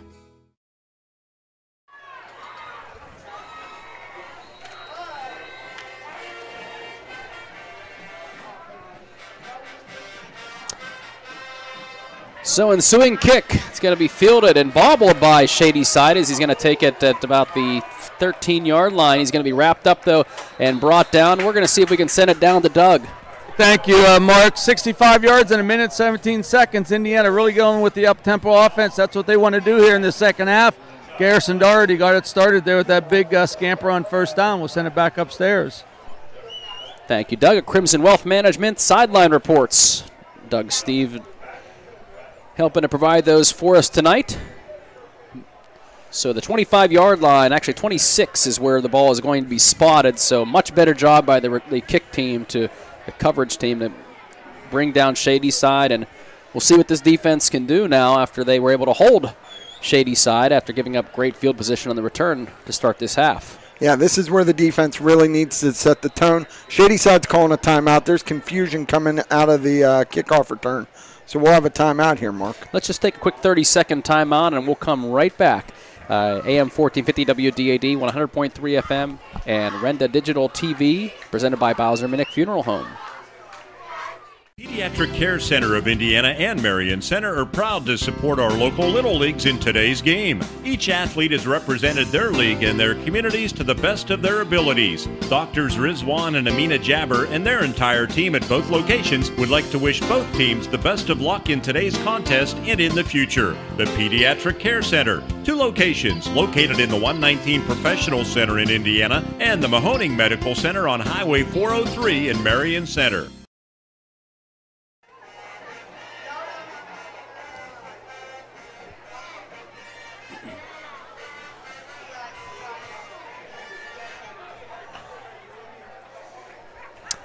First and 10 for Shady Side Academy now. They hold a 16-14 lead with 6.5 minutes left to go in the third quarter.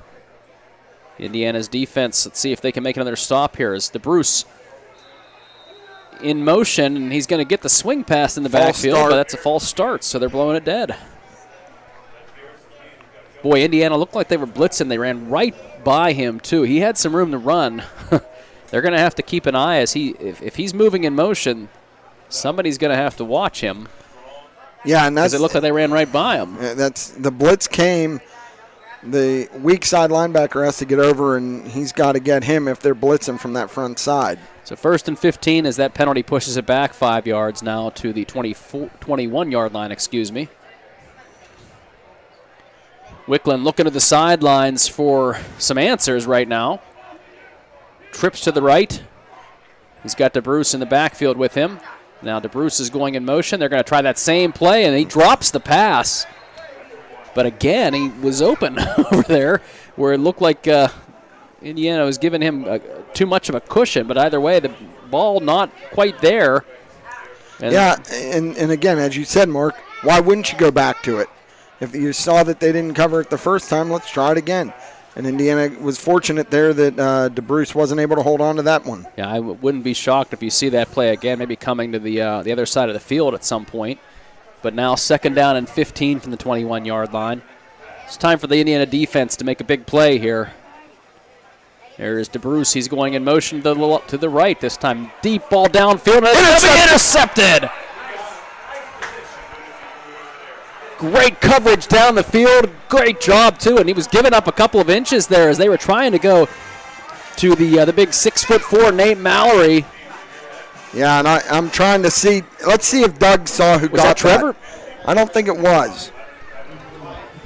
Okay, thank you. Hey, just great coverage by Trevor Smith right there, going up and getting it at the peak of the throw right there for the Indiana to get the turnover.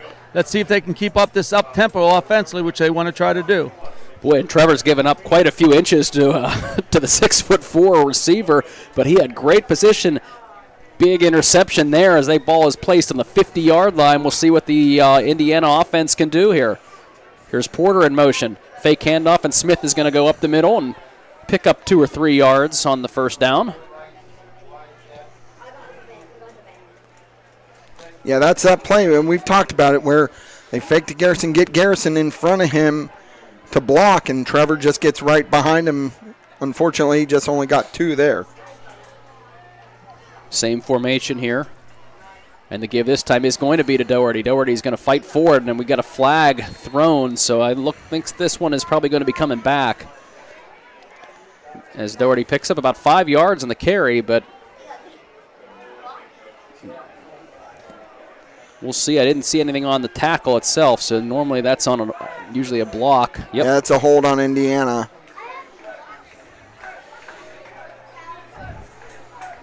So this one's going to push it back.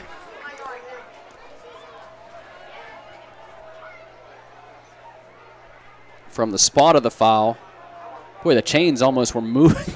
Yeah. This guy's got to get it together over there as they were almost moved the chains back to that actually would have benefited Indiana in that case. But So now we're looking at 2nd and about 14 as that penalty pushes back the Little Indian offense. Smith back to pass. Now he's going to roll out.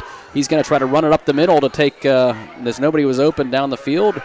Back to the original line. Yeah, but that's going to bring up a 3rd and 10 right at the 50. So, and again, here we are 5 minutes ago and a little more than 5 to go in the quarter. Coach Wright, he's going to have a decision to make. Do we, if we get close enough, pick up positive yards?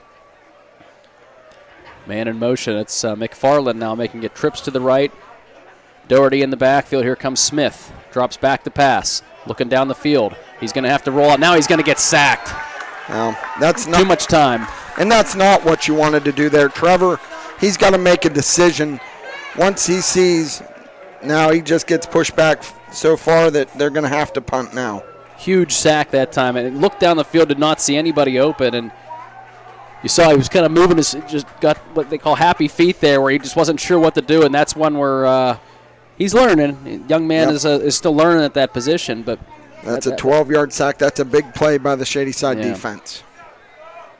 So Indiana will have to punt this football away as it's all the way back to their 38-yard line. Started at midfield. Here's a good punt.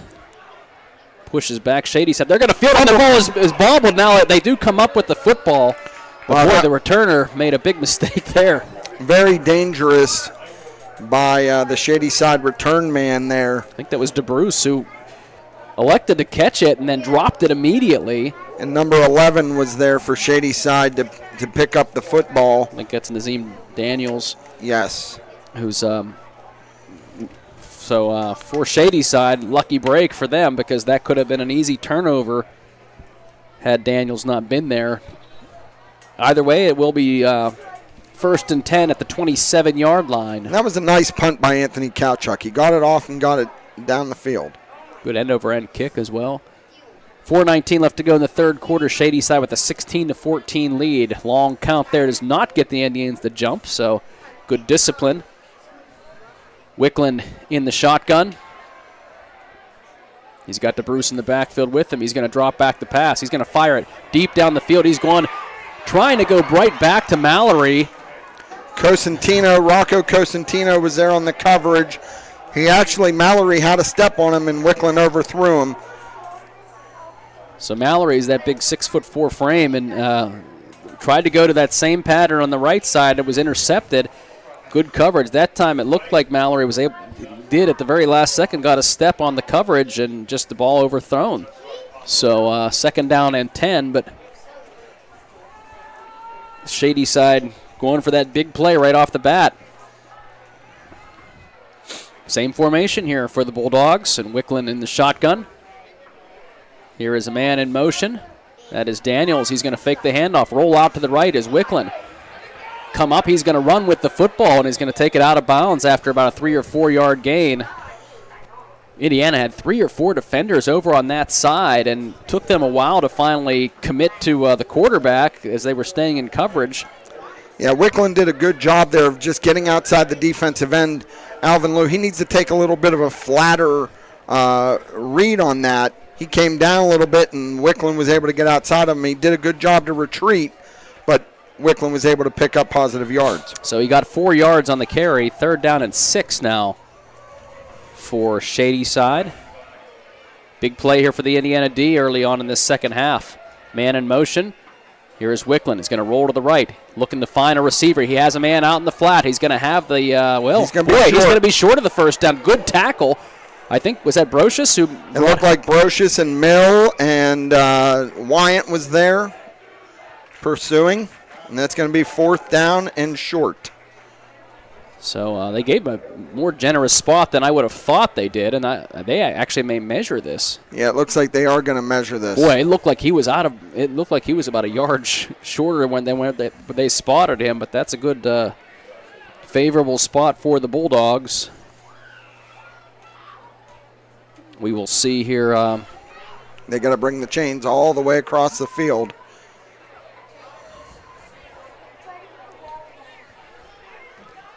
They needed to get to the 37 to get a first down, and the ball is very close to the 37. Yeah, this is going to be close.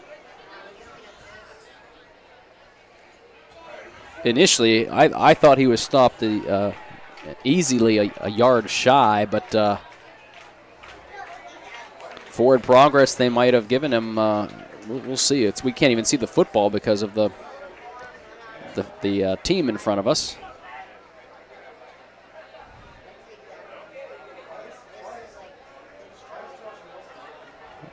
Coaches are saying he got it, but officials have yet to rule. It must be that close, and they're saying it is just inches short. So if you're Coach DiNardo for Shady Side, it's a 2-point game, 4 minutes to go in the third quarter in your own end. What do you do here? Well, it's a tough call because I think you have enough confidence in your in what your defense has done for most of this game. But at the same time, I don't know. I'd say I think he's going to go for it. I do too, just because of the short distance. But if Indiana's able to come up with a play here, you give them the ball right on the doorstep. 4 minutes to go here in the third quarter. 16-14, Shady Side with the lead. Let's go down to Doug real quick, see what Doug sees. We'll see if he... Doug, what do you see down there? Yeah, I see the light now, guys. Thank you. And, that I've never seen one that close in a high school game to being a first down right there. I thought Gene Sterator, Doc, was going to bring out his note card to see if he made it or not. So 4th and inches, and all the Indiana coaches are here yelling, stay on sides, watch the ball. All they have to do is almost fall forward for the first down for Shady Side. Back upstairs. Thank you, Doug. Crimson Wealth Management sideline reports. So they are going to go for it here, and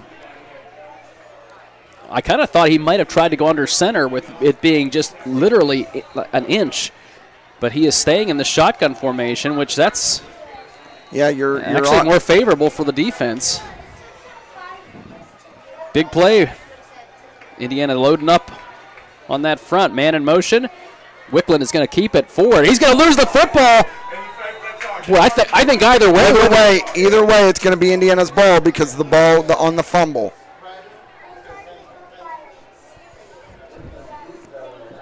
Doherty, McFarland in there. I also saw, I think that might have been, was that Adam Clark? Whether he fumbled it or not. Oh, they're going to measure this. Doug, are you kidding me? So we'll see if we can get down to Doug, but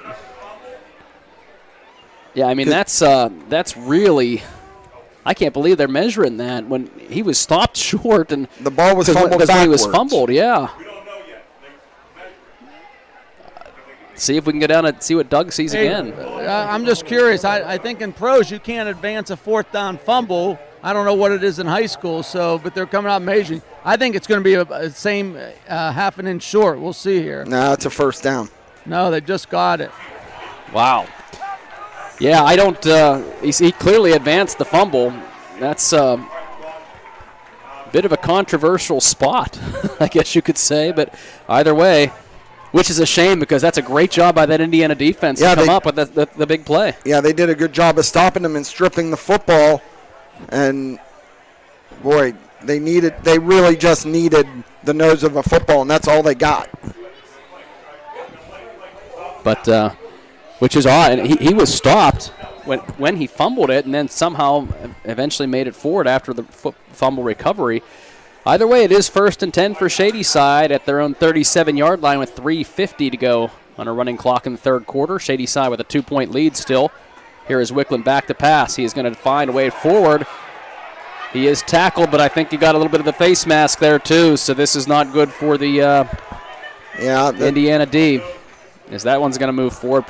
Could be a 15-yard variety too, as that was a pretty clear grab. It looked like he spun him around. So that's a 15-yard face mask from the spot. He's still got about 4 yards on the carry, so that's going to be advancing it even more, which is going to put it over midfield in Indiana territory. So, boy, what looked like it was going to be a huge momentum swing, now suddenly you have the the ball in Indiana territory, and you're calling on your defense again to have their backs to the wall. Yeah, this is where your defense really has to, hey, that play's over, that first down play's over, or the fourth down play, excuse me, you got to play. Ball's at the Indiana 43-yard line with Wickland, DeBruce in the backfield. Wickland takes the snap. He's going to drop back the pass. Looks like you're setting up a screen as they are to DeBruce, and he has some running room. Breaks one tackle. There is a flag on the play as DeBruce breaks into the field, open field. He's going to take it down inside the 10-yard line, but this one looks like it's coming back. I hate to speculate, but that's generally in the holding area. Yep. And they've been really trying to set that screen up to get the ball to DeBruce. Yep, and it is a holding call, and that one's going to be pushing it back. So a huge screen play is negated by a holding call. And so a little bit of a break here for the Little Indians. Now, because that's a spot foul, Mark, the infraction actually happened right around the 41, so that'll push it, or I'm sorry, the 31. So that's going to push it. That must have been the 36, I'm sorry. So it'll be now placed at the 46. 3:21 in the third quarter. 16-14 Shady Side with the lead. Same formation here for the Bulldogs. Here's Wickland.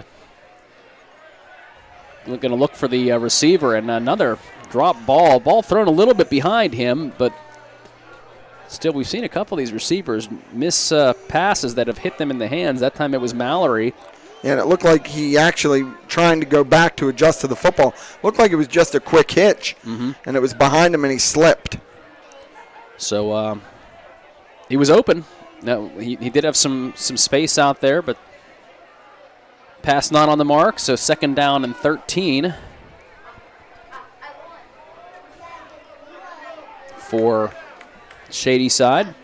Trips left. The give is going to be up the middle to DeBruce, but he's going to be wrapped up. Good job by Alec Clark right there. Alec did a great job of beating his man off the ball and securing the tackle for no gain. Almost thought we'd see... well, they gave him about a yard. Almost thought we'd see Wickland carry that football. But it's a third down now. Indiana has to get a stop here, Mark. 2:39 and counting here in the third quarter. 3rd and 12. Watch that slant across the middle. They have hit that a couple of times on these third downs. Actually, one of them, I think, went for a touchdown. Here's Wickland. Trips receivers right. DeBruce sidecar. Drops back to pass.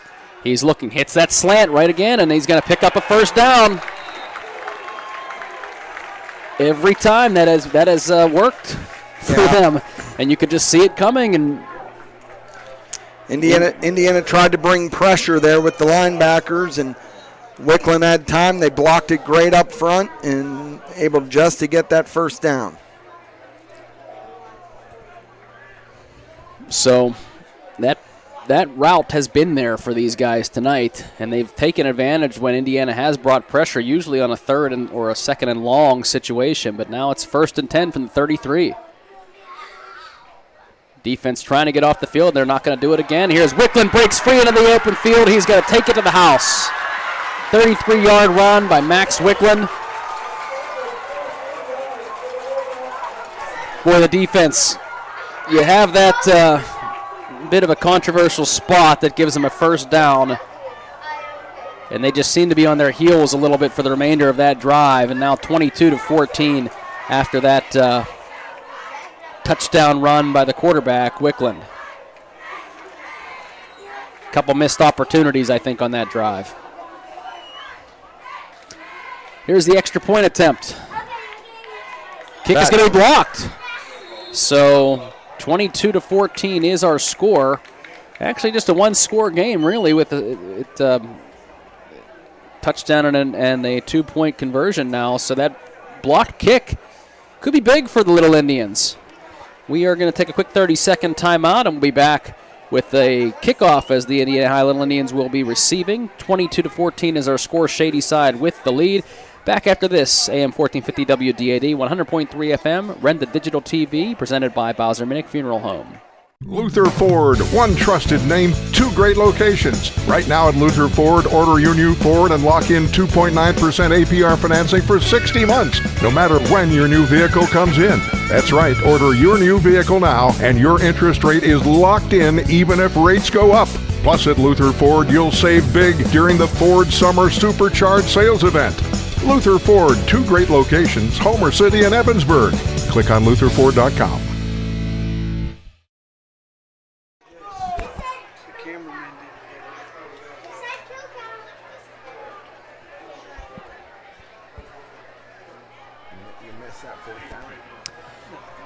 Back here after the Shady Side touchdown. Let's get down to Doug Steve down on the sidelines. We'll see if he can, well, maybe we'll wait until after the kickoff here. We'll go to Doug there as Shady Side is setting up. 73-yard, 9-play drive by Shady Side with that 33-yard touchdown run by the quarterback, Wickland. Good high kick. Indiana's going to let it bounce, and they're going to field it here back at about the 10-yard line.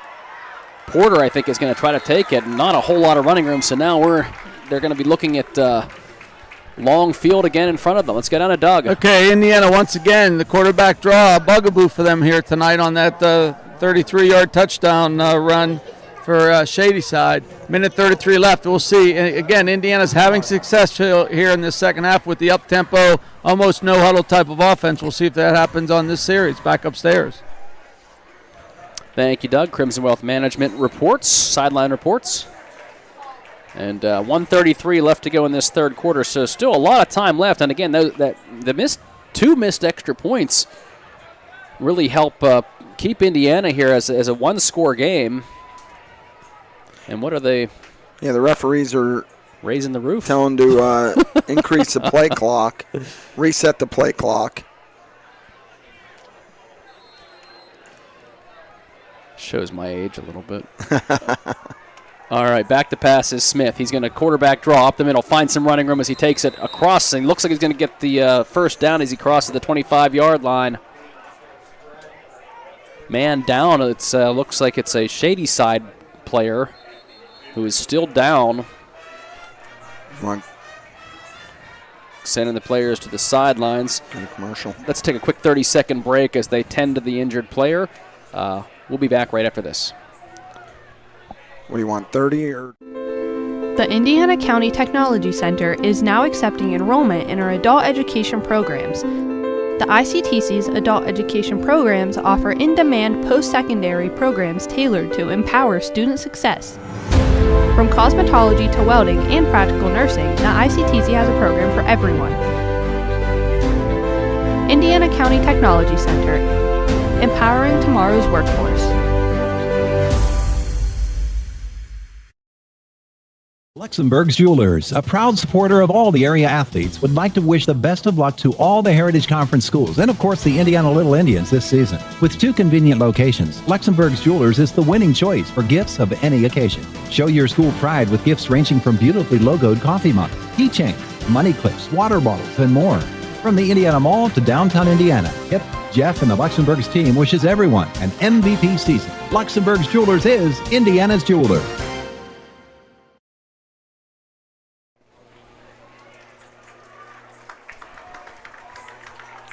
Garrison's at 99 yards.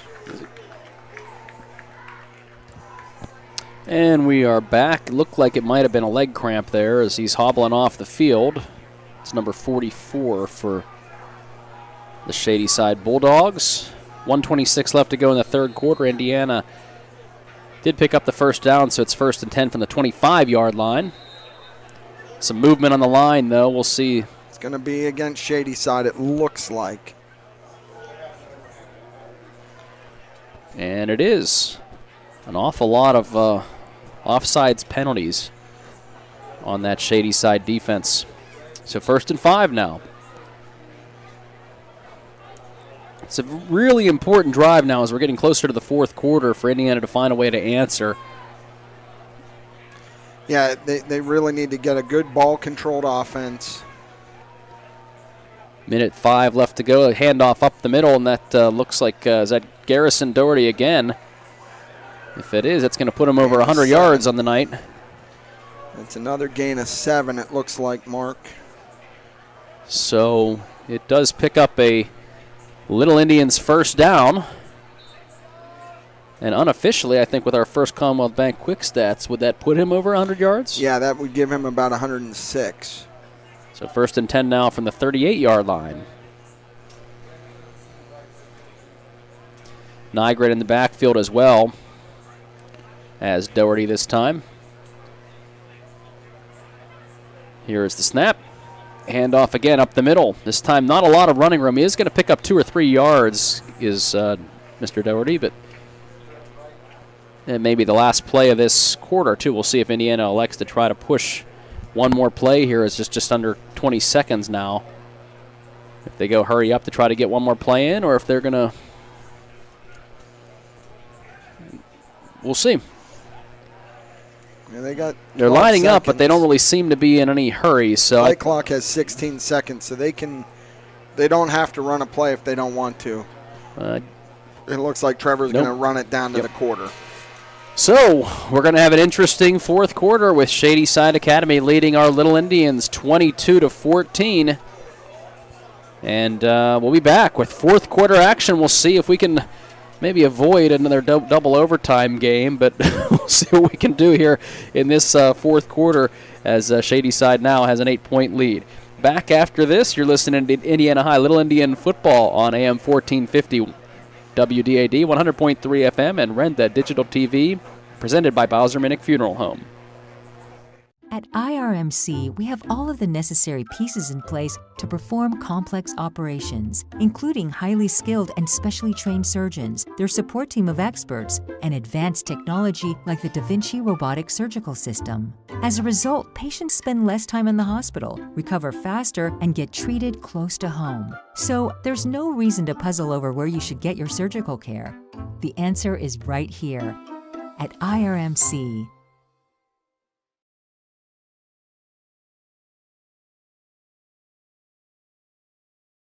Luxembourg's Jewelers, a proud supporter of all the area athletes, would like to wish the best of luck to all the Heritage Conference schools and, of course, the Indiana Little Indians this season. With 2 convenient locations, Luxembourg's Jewelers is the winning choice for gifts of any occasion. Show your school pride with gifts ranging from beautifully logoed coffee mugs, keychains, money clips, water bottles, and more. From the Indiana Mall to downtown Indiana, Hip, Jeff, and the Luxembourg's team wishes everyone an MVP season. Luxembourg's Jewelers is Indiana's jeweler.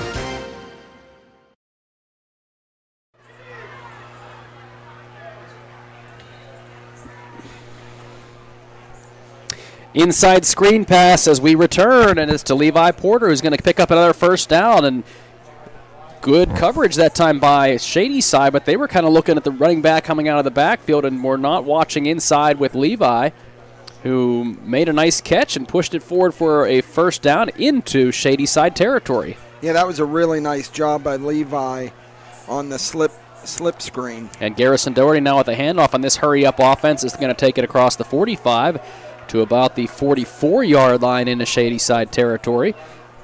Good pickup on first down of about 4.5 yards. Little Indians moving quickly here in the fourth quarter. 2nd down and 6. Man in motion. This time it's going to be a fake handoff, and up the middle is Trevor Smith, who's going to find another first down as he takes it inside the 35 to about the 32-yard line. And again, that play is set up by all the other motions and the runs that they're able to get. Trevor just fakes it, and then he puts his foot in the ground, and he gets right behind that big offensive line. Actually, they pulled the ball back to the 34. Even the chains were up a little bit further, so not a great spot, but either way it is a 1st and 10 for the Little Indians in Shady Side territory. And that, boy, they could have called another offsides as Shady Side jumped again, but they didn't. So it is a spread offense here. Garrison Doherty in the backfield. He's going to get the handoff as he pushes forward across the 30-yard line. Good hard running by Garrison as he moves that pile forward on first down. Picks up about 4 yards. Yeah, if you can get 4 yards every run, that, my mathematics, that's 12 yards. That's a first down. But what a nice job by our Indiana's front to really get a good push. And you can see the Shady Side linemen. They look like they're a little bit winded right now. 2nd down and 6 here is McFarland. No, it's not going to be McFarland. Smith fakes it to McFarland, takes it up the middle. And that right there was, that run option.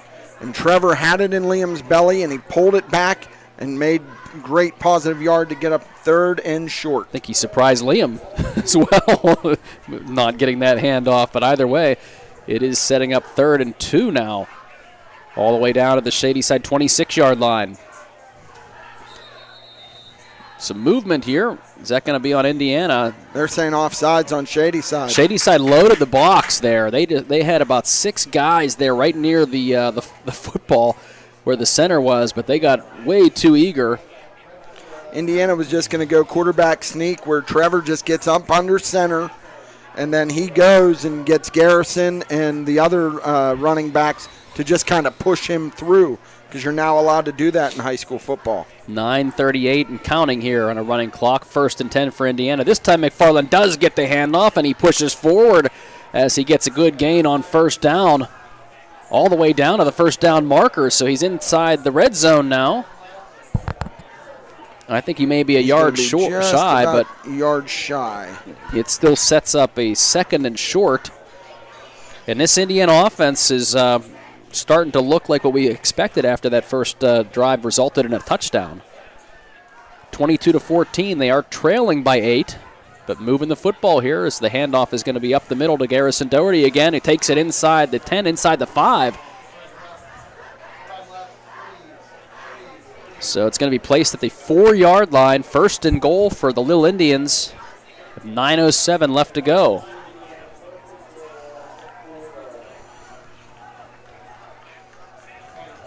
See if they go right back to him on this play. I think the up-tempo offense and I'm definitely telling you, Mark, kept them a little winded. Our offensive line is really taking it to Shady Side right now. They are winded. 1st and goal from the 4-yard line, and the give is going to be Smith is going to keep it. And he's going to fake the handoff, take it himself, and get into the end zone for a Little Indian touchdown. And again, that is set up by that powerful inside running game, and Trevor just pulls it. Everybody collapses on either Liam or Garrison, and Trevor pulled it and beat the guy to the corner for a touchdown. Indiana's going to go for 2 here, I think, Mark. Big play here as they go to try to tie this football game with 8:38 left to go. It is a 2-point game. Couple missed extra points helped to put them in this situation. Missed Shady Side extra points, I should say, and now Little Indians can tie this football game up as they're going for 2. 2 running backs into the backfield. Here's Trevor Smith rolling to the right. Looks like he's going to dump it across the middle. An incomplete pass. So looked like he wanted to run, pulled up at the last second, tried to hit the receiver, incomplete. So the Little Indians defense is going to have to step up here again. But they did score on a nice touchdown drive. We're going to come back with a kickoff in 30 seconds. Indiana High, Little Indians football on AM 1450 WDAD, 100.3 FM, and Renda TV, digital TV, presented by Bowser Minnick Funeral Home. Are you thinking of getting vaccinated? Talk to your doctor or pharmacist about the COVID-19 vaccine. The Health Initiative for Rural Pennsylvania would like to remind you that COVID-19 vaccines are available for children as young as 6 months. Talk to your doctor, your child's pediatrician, or your pharmacist if you have questions. You can also learn more by visiting vaccines.gov. That's vaccines.gov. Message made possible by the Health Initiative for Rural Pennsylvania.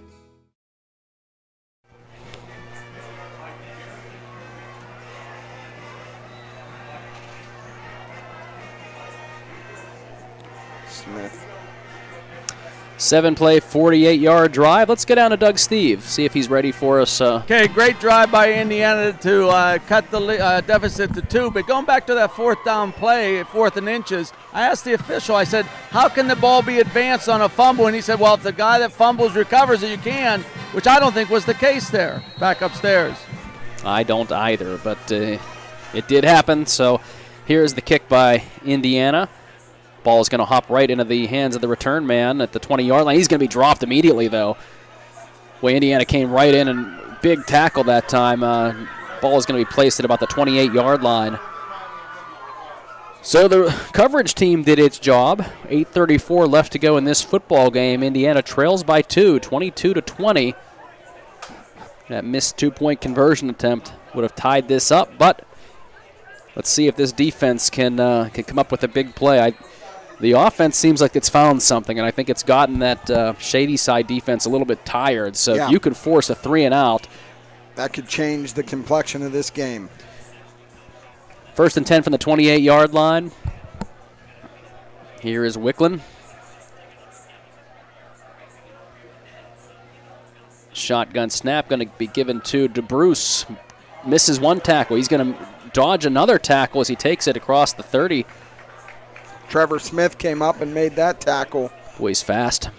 Got some quick moves, but looked like he might have been hit in the backfield, but just was able to dance around a couple of guys and pick up about 5 yards on the first, actually maybe 6 on the first down carry. So 2nd and 4 from the 34-yard line. Same formation here. 2 receivers left, 2 to the right. Man in motion. And the give is going to be up the middle again to DeBruce. This time he's going to be fighting forward. He's going to get close to that first down marker. Yeah, it's going to be very close. He might be just a hair out there waving to stop the clock, so let's see if they give this to him. Yep, they're going to. Nope, they got it 3rd down. Well, the one official's waving the chains forward, so it will be a first down carry. And now hurry up offense by Shady Side.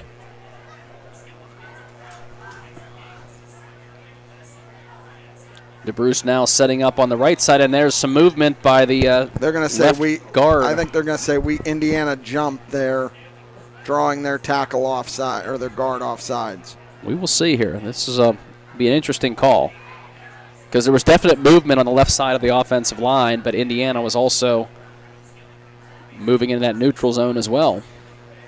Offsides against Indiana. That's what they're going to call. Not what this defense needs right now. They need to make a big stop. Give your offense a chance, and instead, that's another 5 yards. 7.5 minutes left to go in this football game, and the Little Indians trailing by 2.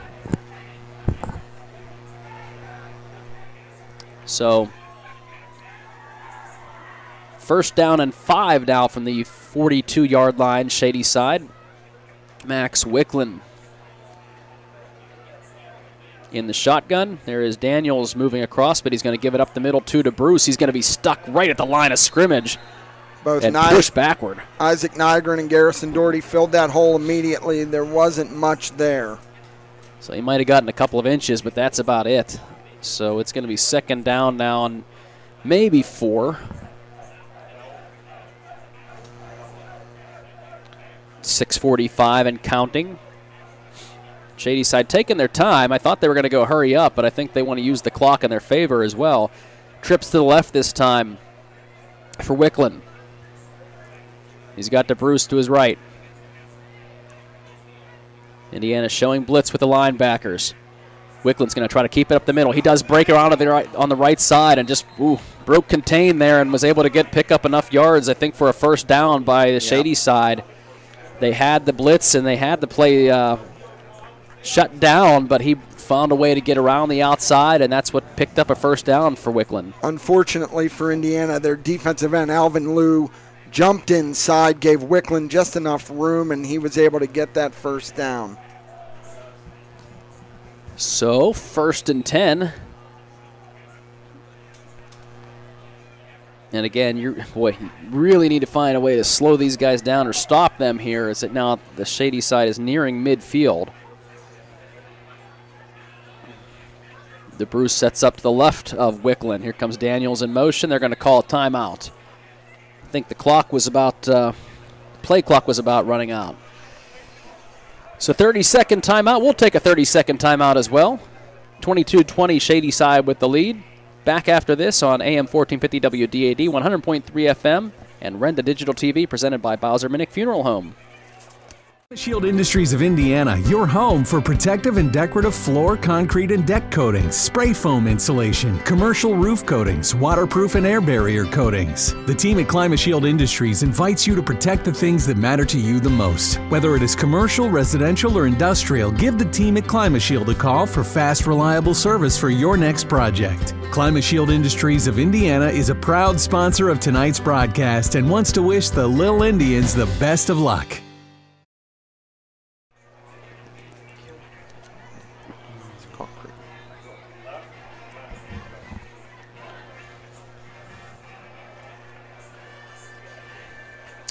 And that timeout brought to you by Luxembourg's Jewelers, with 2 locations to serve you on Philadelphia Street in downtown Indiana and at the Indiana Mall.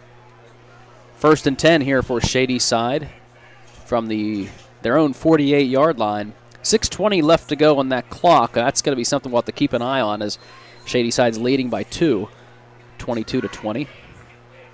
Trips left formation, and there goes DeBruce in motion. Right across the middle is the pattern, and it's going to be caught. Yeah, what they did there, and they've run that little screenplay to DeBruce all night, where they bubble him out. This time he faked to DeBruce and hit the receiver right down the seam for a big gain. Yeah, DeBruce went like he was going to run, like you said, almost that little screen swing pass. But again, that pattern across the middle has killed Indiana tonight. 1st and 10 now, all the way down to the 31-yard line. Trying to get the Little Indians to jump. They do not do it this time. 5:50 to go on a running clock. And the give is going to be to DeBruce on the left side. He's going to be hit, pushed back where he fumbles the football. Who comes up with it? Boy. We'll see who comes away with this football. They have not signaled anything yet, and they are going to say it stays with Shady Side. Boy, they've had a lot of luck on their side tonight when it comes to fumbles and everything else. He is going to lose a couple of yards, but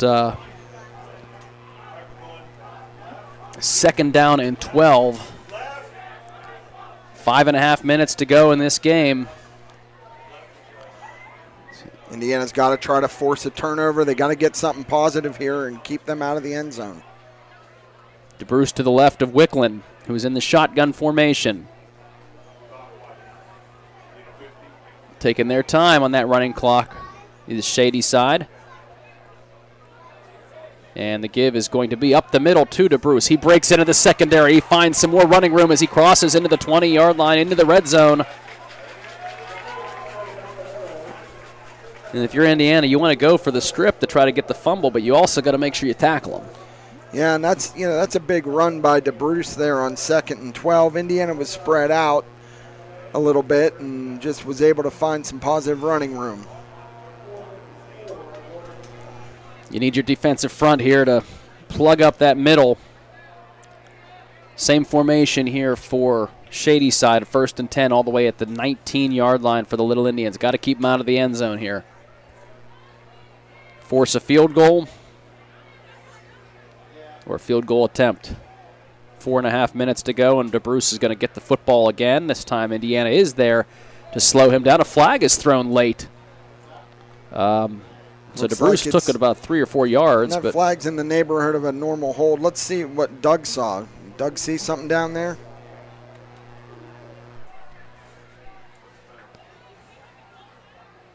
We'll see.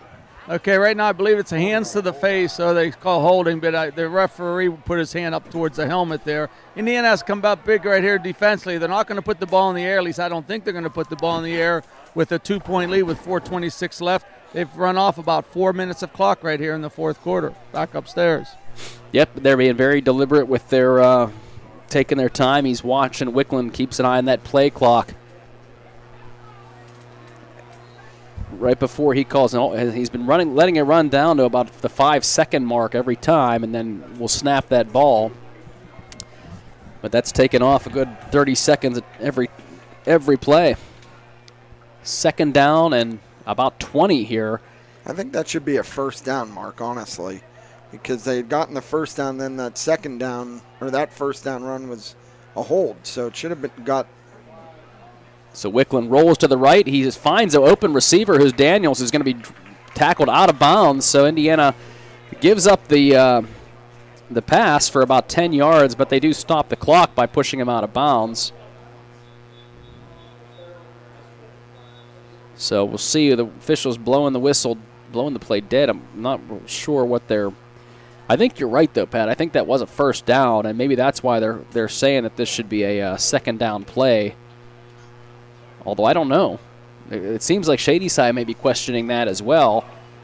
And the officials. The yardstick still says third down. And so does the scoreboard. And the officials. I think Shady Side was saying something, and now they're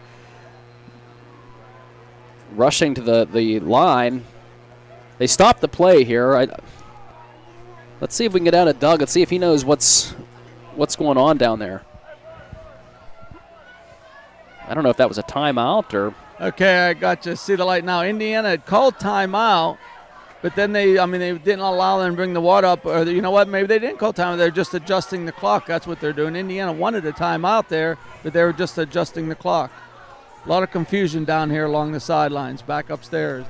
Okay, thank you, Doug. Our Crimson Wealth Management sideline reports. And they still have the marker showing third down, third and long here. Well, we'll see. I mean, that. I unless we're missing something, I kind of thought the same thing you did, Pat, but here you have trips receivers to the left. DeBruce in the backfield with Wickland looking to take the snap, and he's going to drop back and quarterback draw, and he's going to be tackled and swallowed up immediately. May have picked up a yard, but I guess now we're going to see for sure whether or not this is third or fourth down. It's Indiana timeout. So we're going to keep it here and see exactly what happened here, because this would be a huge play. And they do switch the marker to fourth down, so I guess we'll see. It would be fourth down and about 9 from the look of the spot. The ball is placed at the 19-yard line, so that would, based on the field goal kicker, I think this is probably out of his range on the last couple of kicks. However, yeah, you never know, but this is one where you may see them go to the air again. Yeah, I would. I mean, you'd like to see if Indiana can bring some pressure on Wickland, but this is going to be a big play here for Indiana.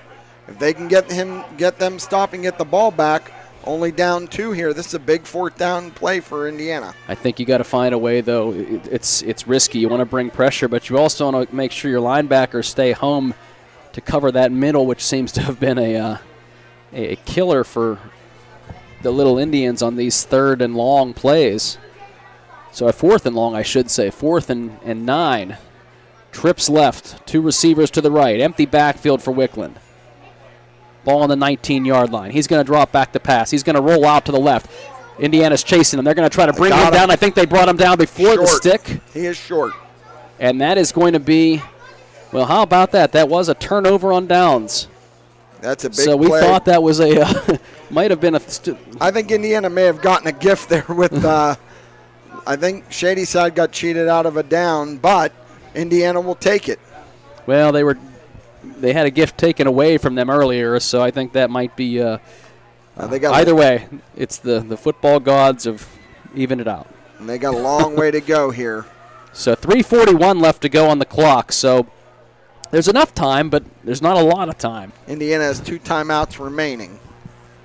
Keep running the type of offense that they ran, where you're running that power football up the middle, mixing it up a little bit with some of the off-tackle stuff. 1st and 10 from the 12. Here's a pass. Going to be caught out of bounds. Short gain for about 2 or 3 yards. I think that was to Kowchuk. So just a quick out. I think if they go hurry up, though, they can move the football while still running it. I don't think they have to go exclusively to the air just yet. Flag thrown. Indiana runs their 2-minute drill. They practice it every week. They're very confident in running this 2-minute drill, as we saw last weekend against Knock. It looked like a flag was thrown, but I didn't see them call anything. Well, Shady Side's backing up. Did they have 12 men in the huddle? See, Doug, did you see anything down there? Okay, right there. Shady Side just had 12 guys on the field defensively. Yep. Free 5 yards for Indiana. Back upstairs.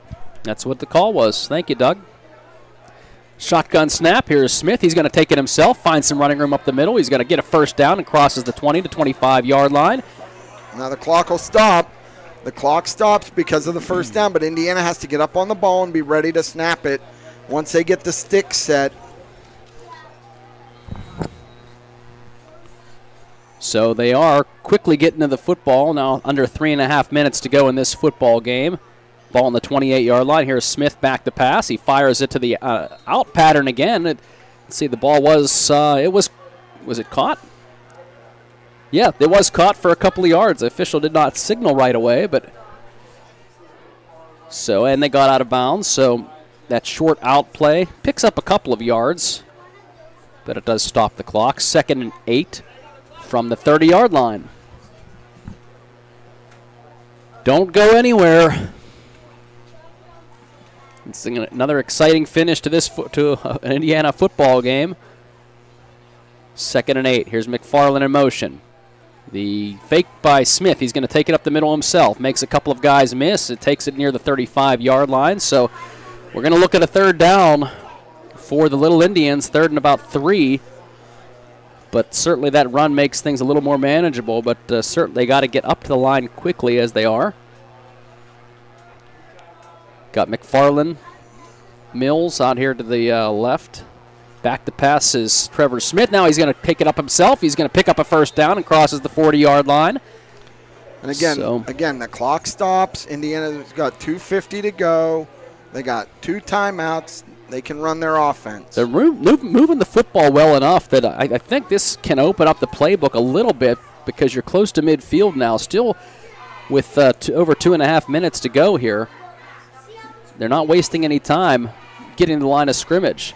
Receivers split left and right, and here is Smith back to pass. He fires it deep down the field, just out of the reach of McFarland. Boy, he had him too. Yeah, he just put that a little bit behind and over Liam's head there. Got him turned around, but that's okay. That stops the clock stopped. Again, they have plenty of time. They can run their offense. Yeah, and it's nothing wrong with taking a shot a little bit further downfield. You don't always have to do the dink and dunk passes for 2 or 3 yards. So I like the option there for just the pass just wasn't quite on the mark.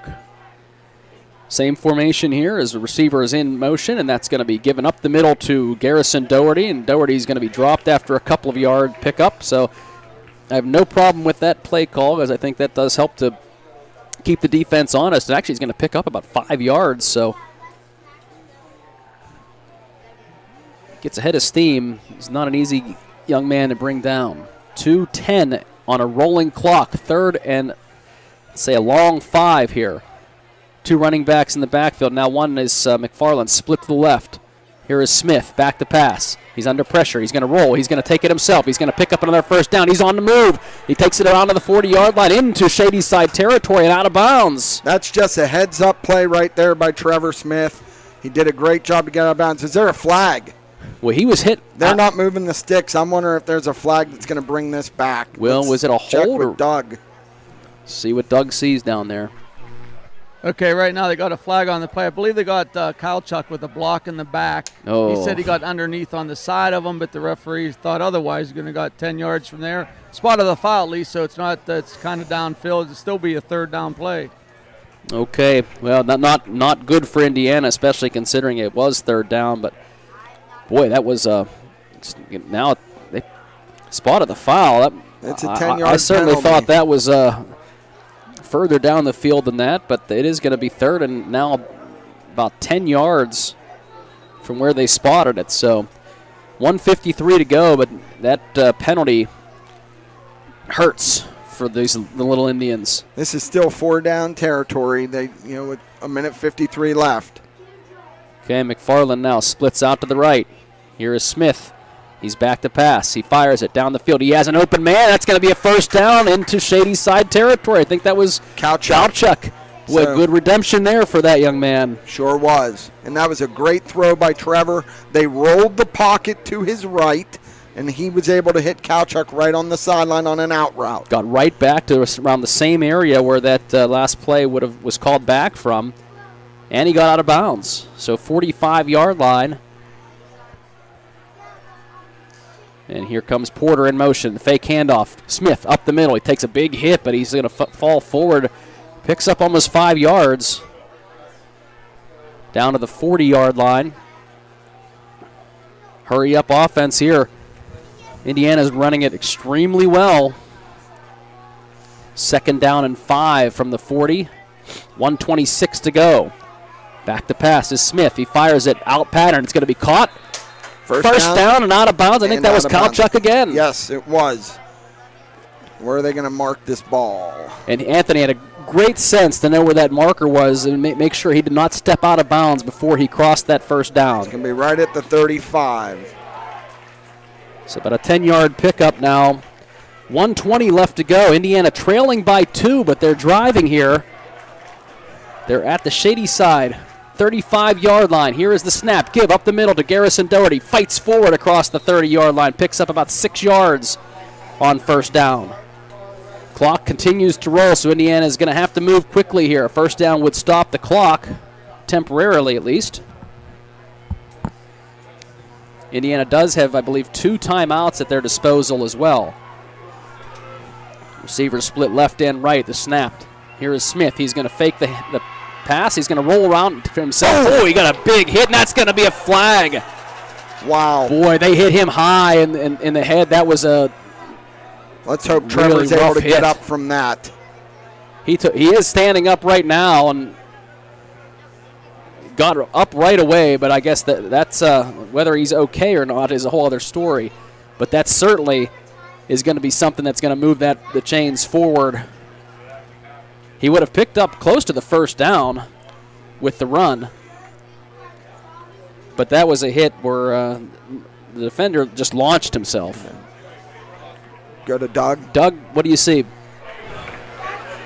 And Nate Uyul, number 58, went right to the head of Trevor Smith as he was getting knocked out of bounds. So they're going to get 15 yards, but I don't know if they're discussing whether that's a cause for ejection or not right there. But at least 15. They called targeting. Wow. So they said it's number 14 now, no ejection. So 15 yards. Indiana will have a first down inside the 20-yard line in the red zone.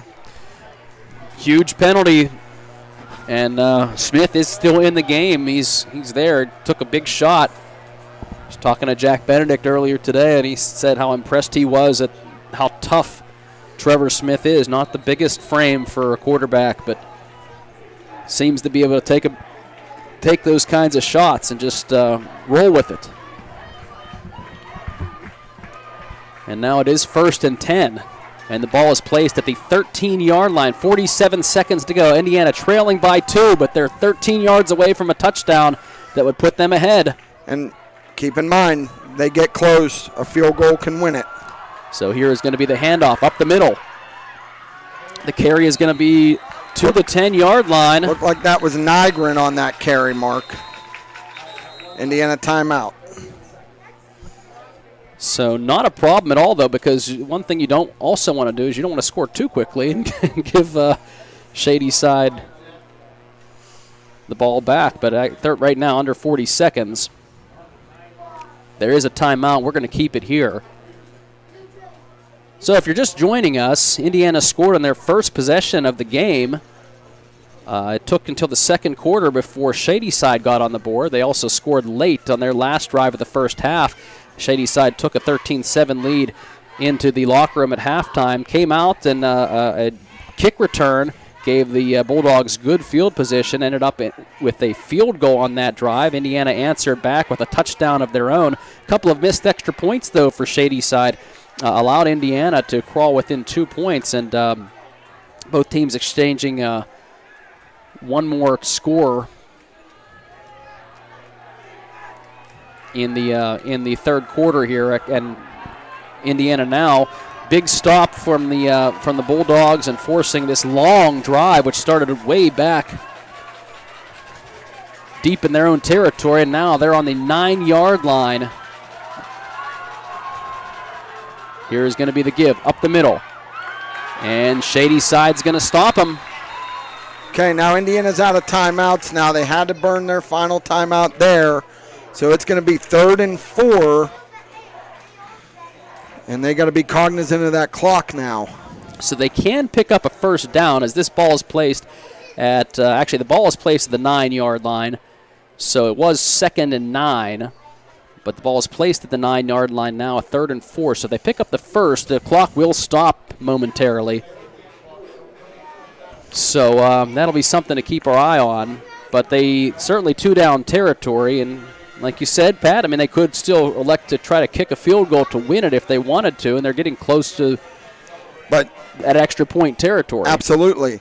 The thing is, Mark, they don't have a timeout, so they have to have their field goal team ready to go to run on the field, hurry, unless they can spike the ball, get it out of bounds, throw an incomplete pass, something of that nature. Well, they're going to have to. But they have to be smart. They cannot take a sack in bounds here.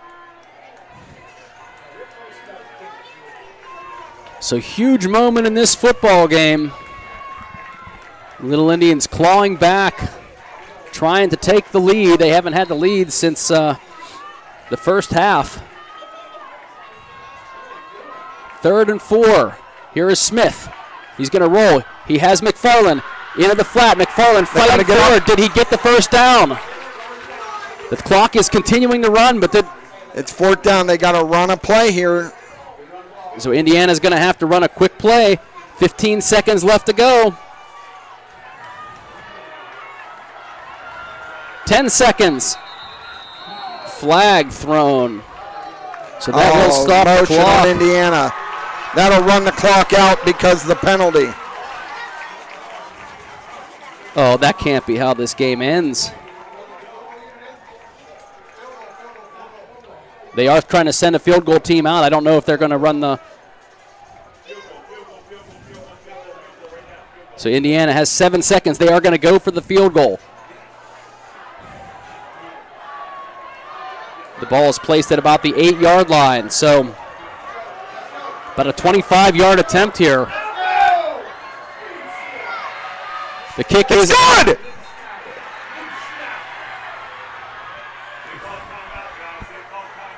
The kick was drilled by Indiana's celebrating on the field. That kick was good, but I think Shady Side got a timeout before they snapped the ball. So Indiana's going to have to kick this ball again. Timeout, Shady Side. Oh, boy. Boy, you know, these officials have got to do a better job of being aware of that. My goodness. They didn't look like they knew what they were calling at that point. They were looking around. They didn't call a timeout. They didn't call a field goal. They just stopped. And honestly, Indiana just got the snap off. The clock's at 0-0. They're now putting it at 1 second with a timeout called by Shady Side. So now Redinger has a chance to do it again. Well, he did it one. He drilled it. I mean, he drilled that That kick. was a great kick, but now you got to do it again. And did that timeout affect anything? It should allow them to get a little more set. Yes. Because they were really rushing to get that off. So here we go for the win. But a 25-yard field goal attempt. Snap is down. Kick is up. And it's good! Yes! Indiana win it on the leg of Tristan Redinger. Wow, what a game. What a game. Yeah! Indiana, what a job. What a job. Unbelievable. How about this, Mark? 2 weeks in a row based on the foot of our kicker. Who would have thought? 2 weeks in a row we had to finish right down to the last play of the game. What a drive by Indiana. What a great job by that offense to move the football all the way down, and just good time management, and really was tight near the end. 23-22, and they took the they took the score off the clock right away. So it's not on there, but 23-22 is our final. So we're going to go to our first Commonwealth post-game show. We're going to have an interview with the coach. We're going to have an interview with a couple of players and more. All that coming up here on the first Commonwealth post-game show. What a finish. Indiana improving to 2-1 with a field goal in the last second of actually 2 field goals, but the last second of the game. And Indiana comes away with a big victory. First Commonwealth post-game show up next. You're listening to Indiana High Little Indian football on AM 1450 WDAD 100.3 FM and Brenda Digital TV, presented by Bowser Minnick Funeral Home. The contests involve strength, determination, and perseverance. The team at Beyond the Sunset Pet Crematory in Indiana understands the importance of those qualities and is proud to be a presenting sponsor of all the Lil Indians video broadcasts this year. The team at Beyond the Sunset can guide your family in creating a meaningful ceremony to honor the life and memory of a beloved pet. When you need help with this celebration, you can find them online at beyondthesunsetpets.com, helping families and friends honor their loved one.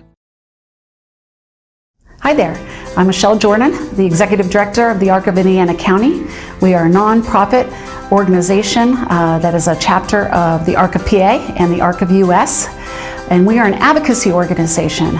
Our primary goal is to advocate for individuals with disabilities and developmental delays, their families, and help them and guide them through the education process, as well as programming, community awareness, and community outreach.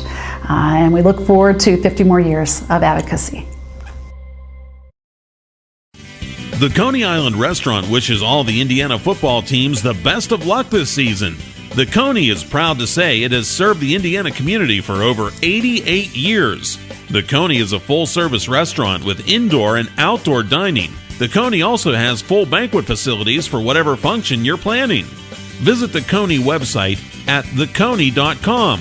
The Coney, 642 Philadelphia Street in the heart of downtown Indiana. The Indiana County Technology Center is now accepting enrollment in our adult education programs. The ICTC's adult education programs offer in-demand post-secondary programs tailored to empower student success. From cosmetology to welding and practical nursing, the ICTC has a program for everyone. Indiana County Technology Center, empowering tomorrow's workforce.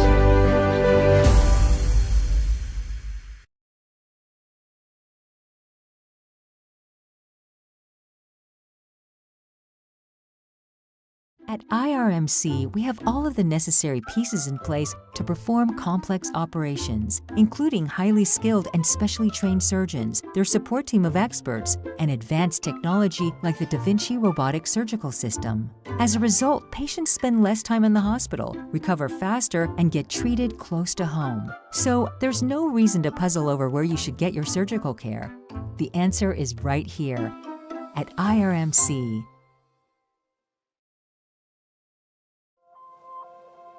Business happens here, and here, and here. At First Commonwealth, we believe that to be the best bank for the businesses that create strong communities, we need to understand the way they work, see their companies firsthand, meet them face to face, and build a relationship so we can help them build their business.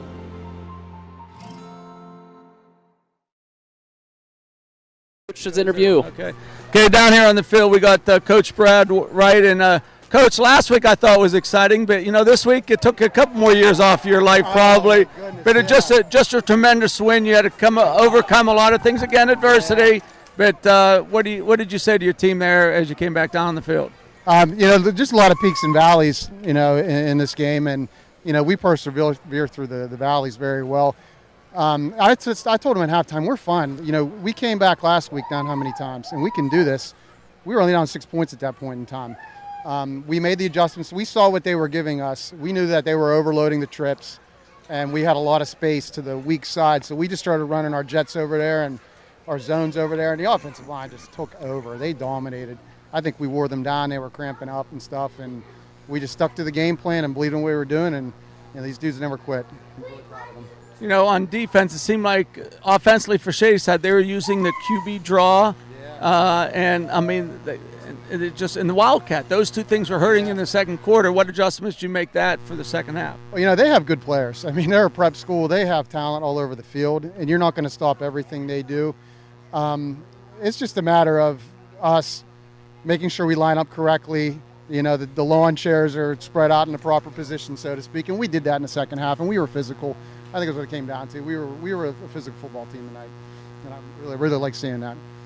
Tristan Redinger, what can you say about him? He come in, not only did he have to hit one field goal, they said they called a timeout before the snap, so he had to do the same thing over again from 25 yards out. Credit him, but also Trevor Smith. What a job he did in the 2-minute offense. Trevor's a cool cat, but Tristan, it's the second game he's ever really kicked in. Third, but he didn't attempt any field goals or anything like that. But to have him so-called iced and for him to keep his composure, and he's done what he's coached to do. We shortened up his approach a little bit. We quickened it up, and that's really helped things for him. So he's doing an awesome job. First year kicking. I mean, I'm glad we have another year left with him too. So. Okay, thanks, Coach. Great win again, 2 straight wins. Back now, I guess, at Mars next week. Doesn't get any easier. Mars with the new head coach, and his son's the quarterback with Kasparovich. So it'll be a great trip out to the Mars planets next week, and hopefully we can keep this train rolling. Yeah, they're flying high. They've scored a lot of points this year on really perennial good teams like Newcastle. They put it on them. So we have a tall task ahead of us. We have our work cut out, but I like the way we're trending, definitely. Okay, congratulations. Go celebrate again and enjoy the week. Thank you. See you, Doug. Thank you. Thank you, guys. Okay, there you have it. Head Coach Brad Wright. I'm going to come over here and get Trevor Smith and Tristan Redinger. We're going to face up to the press box. You come on this side. I'll get in between, so that way you both can, so we can get the cameras going. First, Trevor, we'll go to you. The 2-minute offense at the end of the game. You took over. I put down 3 minutes, 41 seconds. You took over the ball. What was your mindset going into that last series? Just basically doing what we do in practice. We practice 2-minute drill all the time and just sticking with the game plan and what he wanted us to do versus the coverages, and worked out. Now, in that 2-minute offense, do you have any leadway on making calls on your own, or is it just you're still going with set calls from the sideline? Set calls from the sideline, but they're quicker. They're same formation, just getting everybody up to the line and getting the routes in. Talk about the second half. You guys had to overcome again. You're losing by 6 at halftime, but you overcame some things in the second half. Leadership-wise, what adjustments did you see you had to make in the second half? Well, going into halftime, Liam McFarland did a great job of getting the guys ready to play. We weren't too low at halftime. We weren't too high, so he helped to get us that happy medium and help us win, help us get ready to play. Okay, congratulations. Great comeback. Great job leading the 2-minute drill, and we'll talk to the hero over here, Tristan Redinger here. Yeah, thank you. Okay, Tristan, last week you came on, you hit the winning kick to win the game. This week you did it once. Not only did you do it once, you had to do it twice. What was your thought? What was going through your mind when you're celebrating, the team's celebrating, you make that first one, all of a sudden you hear that the referee said there was a timeout, we have to do it again? I mean, all I have to do is recreate. I just had to recreate it, and that's what I did. Talk about Coach said that shorten your steps this week. Really, was that a coaching thing, or was that something you guys you saw on film? That was, so after the last game and we were having some issues with timing, the coaches first introduced the idea. I already had the idea going in my mind to try and switch it up, and it just worked. It's working out, yeah. Did you enjoy this one a little better this week, or about the same? They're both great. I mean, this team brought me to these kicks and stuff, so I mean, couldn't be here without those guys. Congratulations again, 2 straight weeks winning kicks. Go celebrate with your team and enjoy the weekend. Thank you, sir. Okay, there you have it, Tristan Redinger, the game-winning 25-yard field goal, not once but twice for Indiana's victory tonight, 23-22. We'll send it back up to Mark and Doc. Thank you very much, Doug, and great interviews. Great hearing from those kids. Good team effort here tonight. There are so many guys we probably could have interviewed. It's just hard to pick one or two, and we're going to have to, I guess, for our good and associates player of the game. But let's take a timeout, and in our First Commonwealth post-game show, First Commonwealth Bank Time to Be First, member FDIC, and then we will come back, take a look at this game recap, and then also our First Commonwealth Bank quick stats, and then we'll have to figure out who we're going to pick for our good and associates players of the game here tonight. But all that coming up and more. You're listening to Indiana High Little Indian football, 23-22, the Little Indian victory on a last-second field goal. Little Indians come away with the big victory tonight over Shady Side Academy. 100.3 FM, AM 1450 WDAD, and Renda Digital TV, presented by Bowser Minnick Funeral Home. Indiana High sports fans, Gooden Associates Insurance Agency is just like you. They support Indiana High sports too. They're also proud to live in Indiana, where they help families like yours with auto, home, life, business, and farm insurance. Don't drop the ball. Get the professional coaching you need to win at life. Call Gooden Associates Insurance Agency at 724-465-8887. And go Indiana High Little Indians. Nationwide is on your side. Nationwide Mutual Insurance Company and affiliates, Columbus, Ohio. Subject to underwriting guidelines, review, and approval. Are you thinking of getting vaccinated?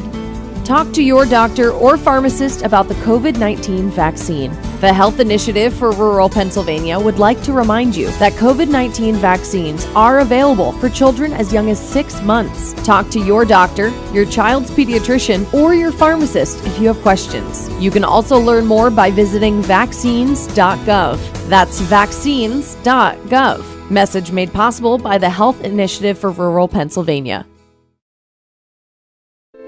The Indiana County Technology Center is now accepting enrollment in our adult education programs. The ICTC's adult education programs offer in-demand post-secondary programs tailored to empower student success. From cosmetology to welding and practical nursing, the ICTC has a program for everyone. Indiana County Technology Center, empowering tomorrow's workforce.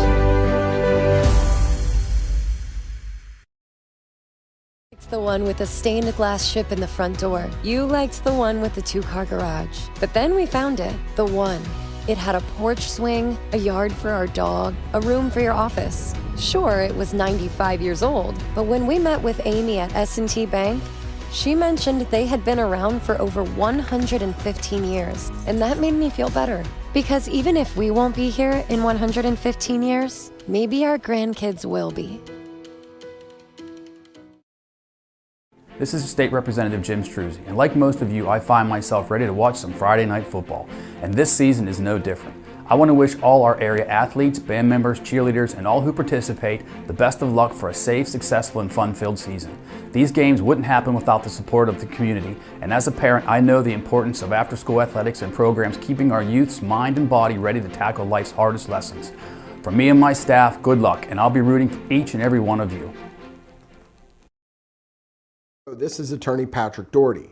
When playing sports, it's important to know the rules of the game. When faced with a legal challenge, you also need to know the rules of the game. Allow me to use my more than 20 years of experience to help you develop a game plan for your legal needs. Whether it's criminal, real estate, estate planning, or family law, my office is here to help. Contact us at 737 Water Street in downtown Indiana to ensure you know the rules of the game. Good luck this season from the Law Office of Patrick Doherty. Whether your goals include college education funding, retirement planning, generating income, or reducing taxes, at Crimson Wealth Management Group, we've got you covered. We make it easy for you to make the right decisions by offering you access to a comprehensive array of investment products and wealth management strategies under one roof. One stop for all your financial needs. Crimson Wealth Management Group is committed to helping you pursue your goals, whatever they may be. Stop in and speak with me, Doug Steve, today. You'll be glad you did. Securities and advisory services offered through LPL Financial, member FINRA SIPC. Shield Industries of Indiana, your home for protective and decorative floor, concrete, and deck coatings, spray foam insulation, commercial roof coatings, waterproof and air barrier coatings. The team at ClimaShield Industries invites you to protect the things that matter to you the most. Whether it is commercial, residential, or industrial, give the team at ClimaShield a call for fast, reliable service for your next project. ClimaShield Industries of Indiana is a proud sponsor of tonight's broadcast and wants to wish the Little Indians the best of luck. Meet the Berkshire Hathaway team. The quarterback, Tom Moreau. In football, to be successful, you have to have the talent, the right game plan, and be able to execute it. In real estate, whether you are buying or selling, Berkshire Hathaway always has the right game plan for you. Hi, I'm Tom Moreau from Berkshire Hathaway. Our experienced team at Berkshire will help you cross the goal line if you need to sell or you're in the market to buy. The face of integrity, passion, and experience. Berkshire Hathaway, 200 South 7th Street, Indiana, and online, thepreferredrealty.com. Victory as they kick the Redinger kicks the last second field goal twice because they fumbled or not fumbled, they called a timeout. So 23-22 Indiana with the victory. Our game recap, well, it was back and forth, and really Indiana High had a early lead, and then really we're playing catch up for most of the game. But really what we need to talk about is those last couple of minutes. A long drive by Shady Side Academy, and Indiana stops them on 4th down at their 12-yard line. If Shady Side goes in and scores there, the game might be over. Sure. But the defense steps up, gets that 4th down stop, and then drives in 3 minutes and 41 seconds. It's a long 88-yard drive in 17 plays. Masterful job of the 2-minute offense by Trevor Smith and the rest of the crew. And that led to the big field goal. But it's the defense making a huge stop, and then the offense does the rest, and that's really the story of the game. Yeah, in the second half, I really thought the defense did a nice job of settling down, making the plays when they had to. They gave up some yardage, but I really felt that they did a really nice job keeping Indiana in the game, and Indiana was truly helped by some missed extra points. There were 2 missed extra points by Shady Side that proves pivotal in this game.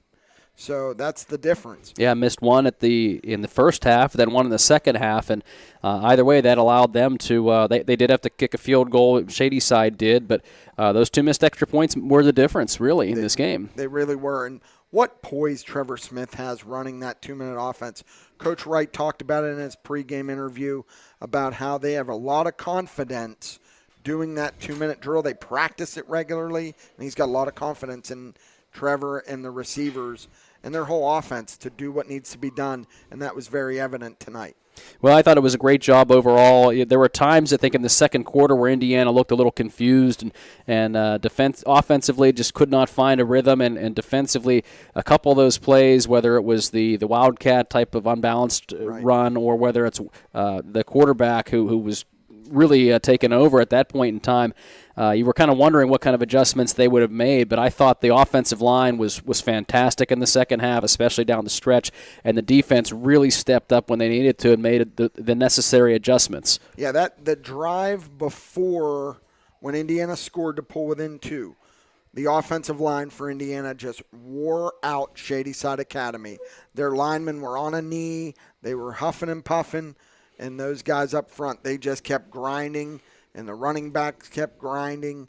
I mean, what a tremendous effort tonight. Well, and a great win. Great to see Redinger with a big field goal, kicking it twice and drilling it both times. So fantastic win. 23-22 is our final score. We're going to come back with our Gooden Associates players of the game here after this final break. It is the First Commonwealth Bank post-game show. You're listening to AM 1450 WDAD, 100.3 FM, and Renda Digital TV, presented by Bowser Minnick Funeral Home.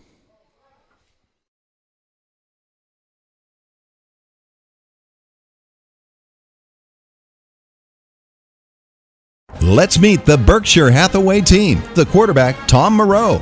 In football, to be successful, you have to have the talent, the right game plan, and be able to execute it. In real estate, whether you are buying or selling, Berkshire Hathaway always has the right game plan for you. Hi, I'm Tom Moreau from Berkshire Hathaway. Our experienced team at Berkshire will help you cross the goal line if you need to sell or you're in the market to buy. The face of integrity, passion, and experience. Berkshire Hathaway, 200 South 7th Street, Indiana, and online, thepreferredrealty.com. Athletic contests involve strength, determination, and perseverance. The team at Bowser Minnick Funeral Home in Indiana is proud to be the presenting sponsor of all the Little Indians video broadcasts this year. A great game plan involves advanced planning and preparation for the unknown. Anyone can create a plan at any stage in their life. For help with your family's advanced planning, reach out to Bowser Minnick Funeral Home in Indiana and at BowserMinnick.com. Bowser Minnick Funeral Home, celebrating each life as uniquely as it was lived.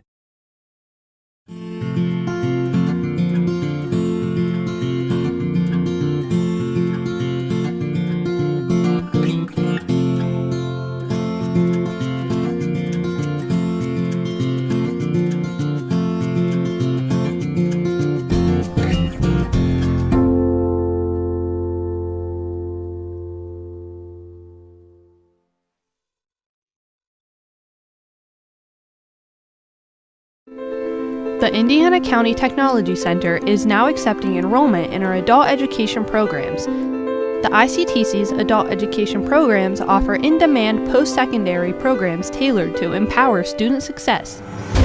From cosmetology to welding and practical nursing, the ICTC has a program for everyone. Indiana County Technology Center, empowering tomorrow's workforce.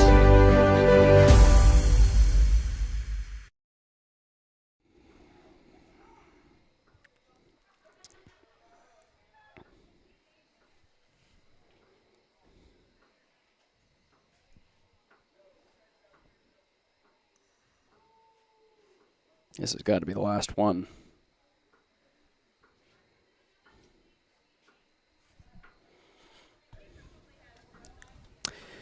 And we are back here at Shady Side Academy. 23-22 is the final score. Indiana with another thrilling last-second victory, and joined by Doug Steve and Pat Doherty here in the booth as well. And guys, I guess why don't we do the quick stats first, then we can talk about the players of the game. All right, great. Trevor Smith was 10 of 18 for 87 yards, 1 touchdown. Liam McFarland receiving had the 1 touchdown for 16 yards. Kowchuk had 4 receptions for 27 yards. Most of those were on that 2-minute drive going down the field. Running the football, Garrison Doherty had 20 carries for 135 yards. Trevor Smith had 15 carries for 51 yards. And Trevor had, I believe, 1 rushing touchdown. Also had an interception. Yes, he did. Yeah, I mean, he was everywhere, all over the field, as we've come to see. So, just a tremendous, tremendous night for Indiana. They stuck to what they do in Coach Wright's offense, and I really think the kids are starting to believe in it. Well, time to pick our good player of the game, brought to you by Gooden Associates. And we normally pick one for offense and one for defense. I think we added one this week as well.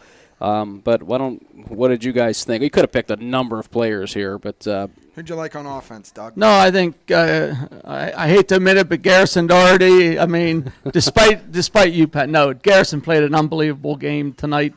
Carried the ball over 100 yards. He was the workhorse for Indiana, and he definitely deserved the offensive player of the game. Yeah, it seemed like Indiana made a concerted effort to get the ball into his hands. He had 20 carries for 135 yards, so that's. Last week he had 10 carries. The week before he had 7. So I think Coach Wright made a concerted effort. Let's get the ball to our workhorse, and good things happened. How about defense? What do we see there, Mark? Well, you could have picked a lot of guys. We picked Isaac Nygren. I think he seemed to have his nose in so many of the plays here tonight, and made some big stops, especially on that last defensive stop or defensive stand by the Indiana D. So. That's who we picked here for the defensive player of the game. And then special teams, we had to go with Tristan Redinger 2 weeks in a row because he's hit those big kicks, right at the buzzer, calm, cool, and collected. But tonight he looked just so much more confident. He got a lot more height on his kicks tonight. And the difference, he said, short in the stride, like Coach Wright and even Tristan said down on the field. You could tell the difference because his kicks they were obvious that he worked on it this week. And, again, not only did he make it once, he made it twice from 25 yards out. And it was like, as Jack Benedict texted me at the end of the game here, man, O'Day, he did it again.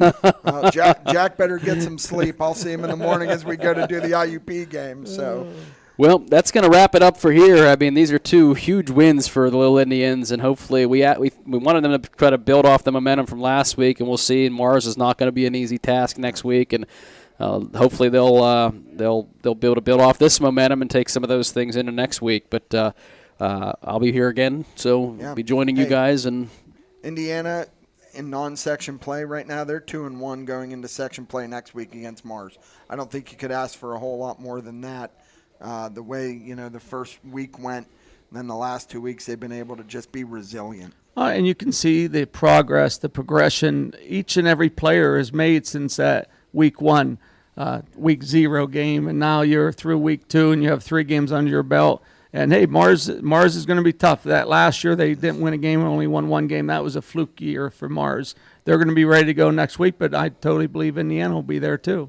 Yep. Sounds good. Well, I appreciate Doug Steve and our Crimson Wealth Management sideline reports. And we want to thank our studio engineer, Garrett Clark. Absolutely. We want to thank on Renda Digital TV. We had brought to you by Bowser Minnick Funeral Home. Correct. We had Andy Hart was our producer, and we had a fill-in camera guy tonight, so he apologizes for any mistakes that he made. But that's Bob Doherty, my brother, got called in at the last minute as a emergency backup fill-in, so we appreciate him doing that for us. Rookie.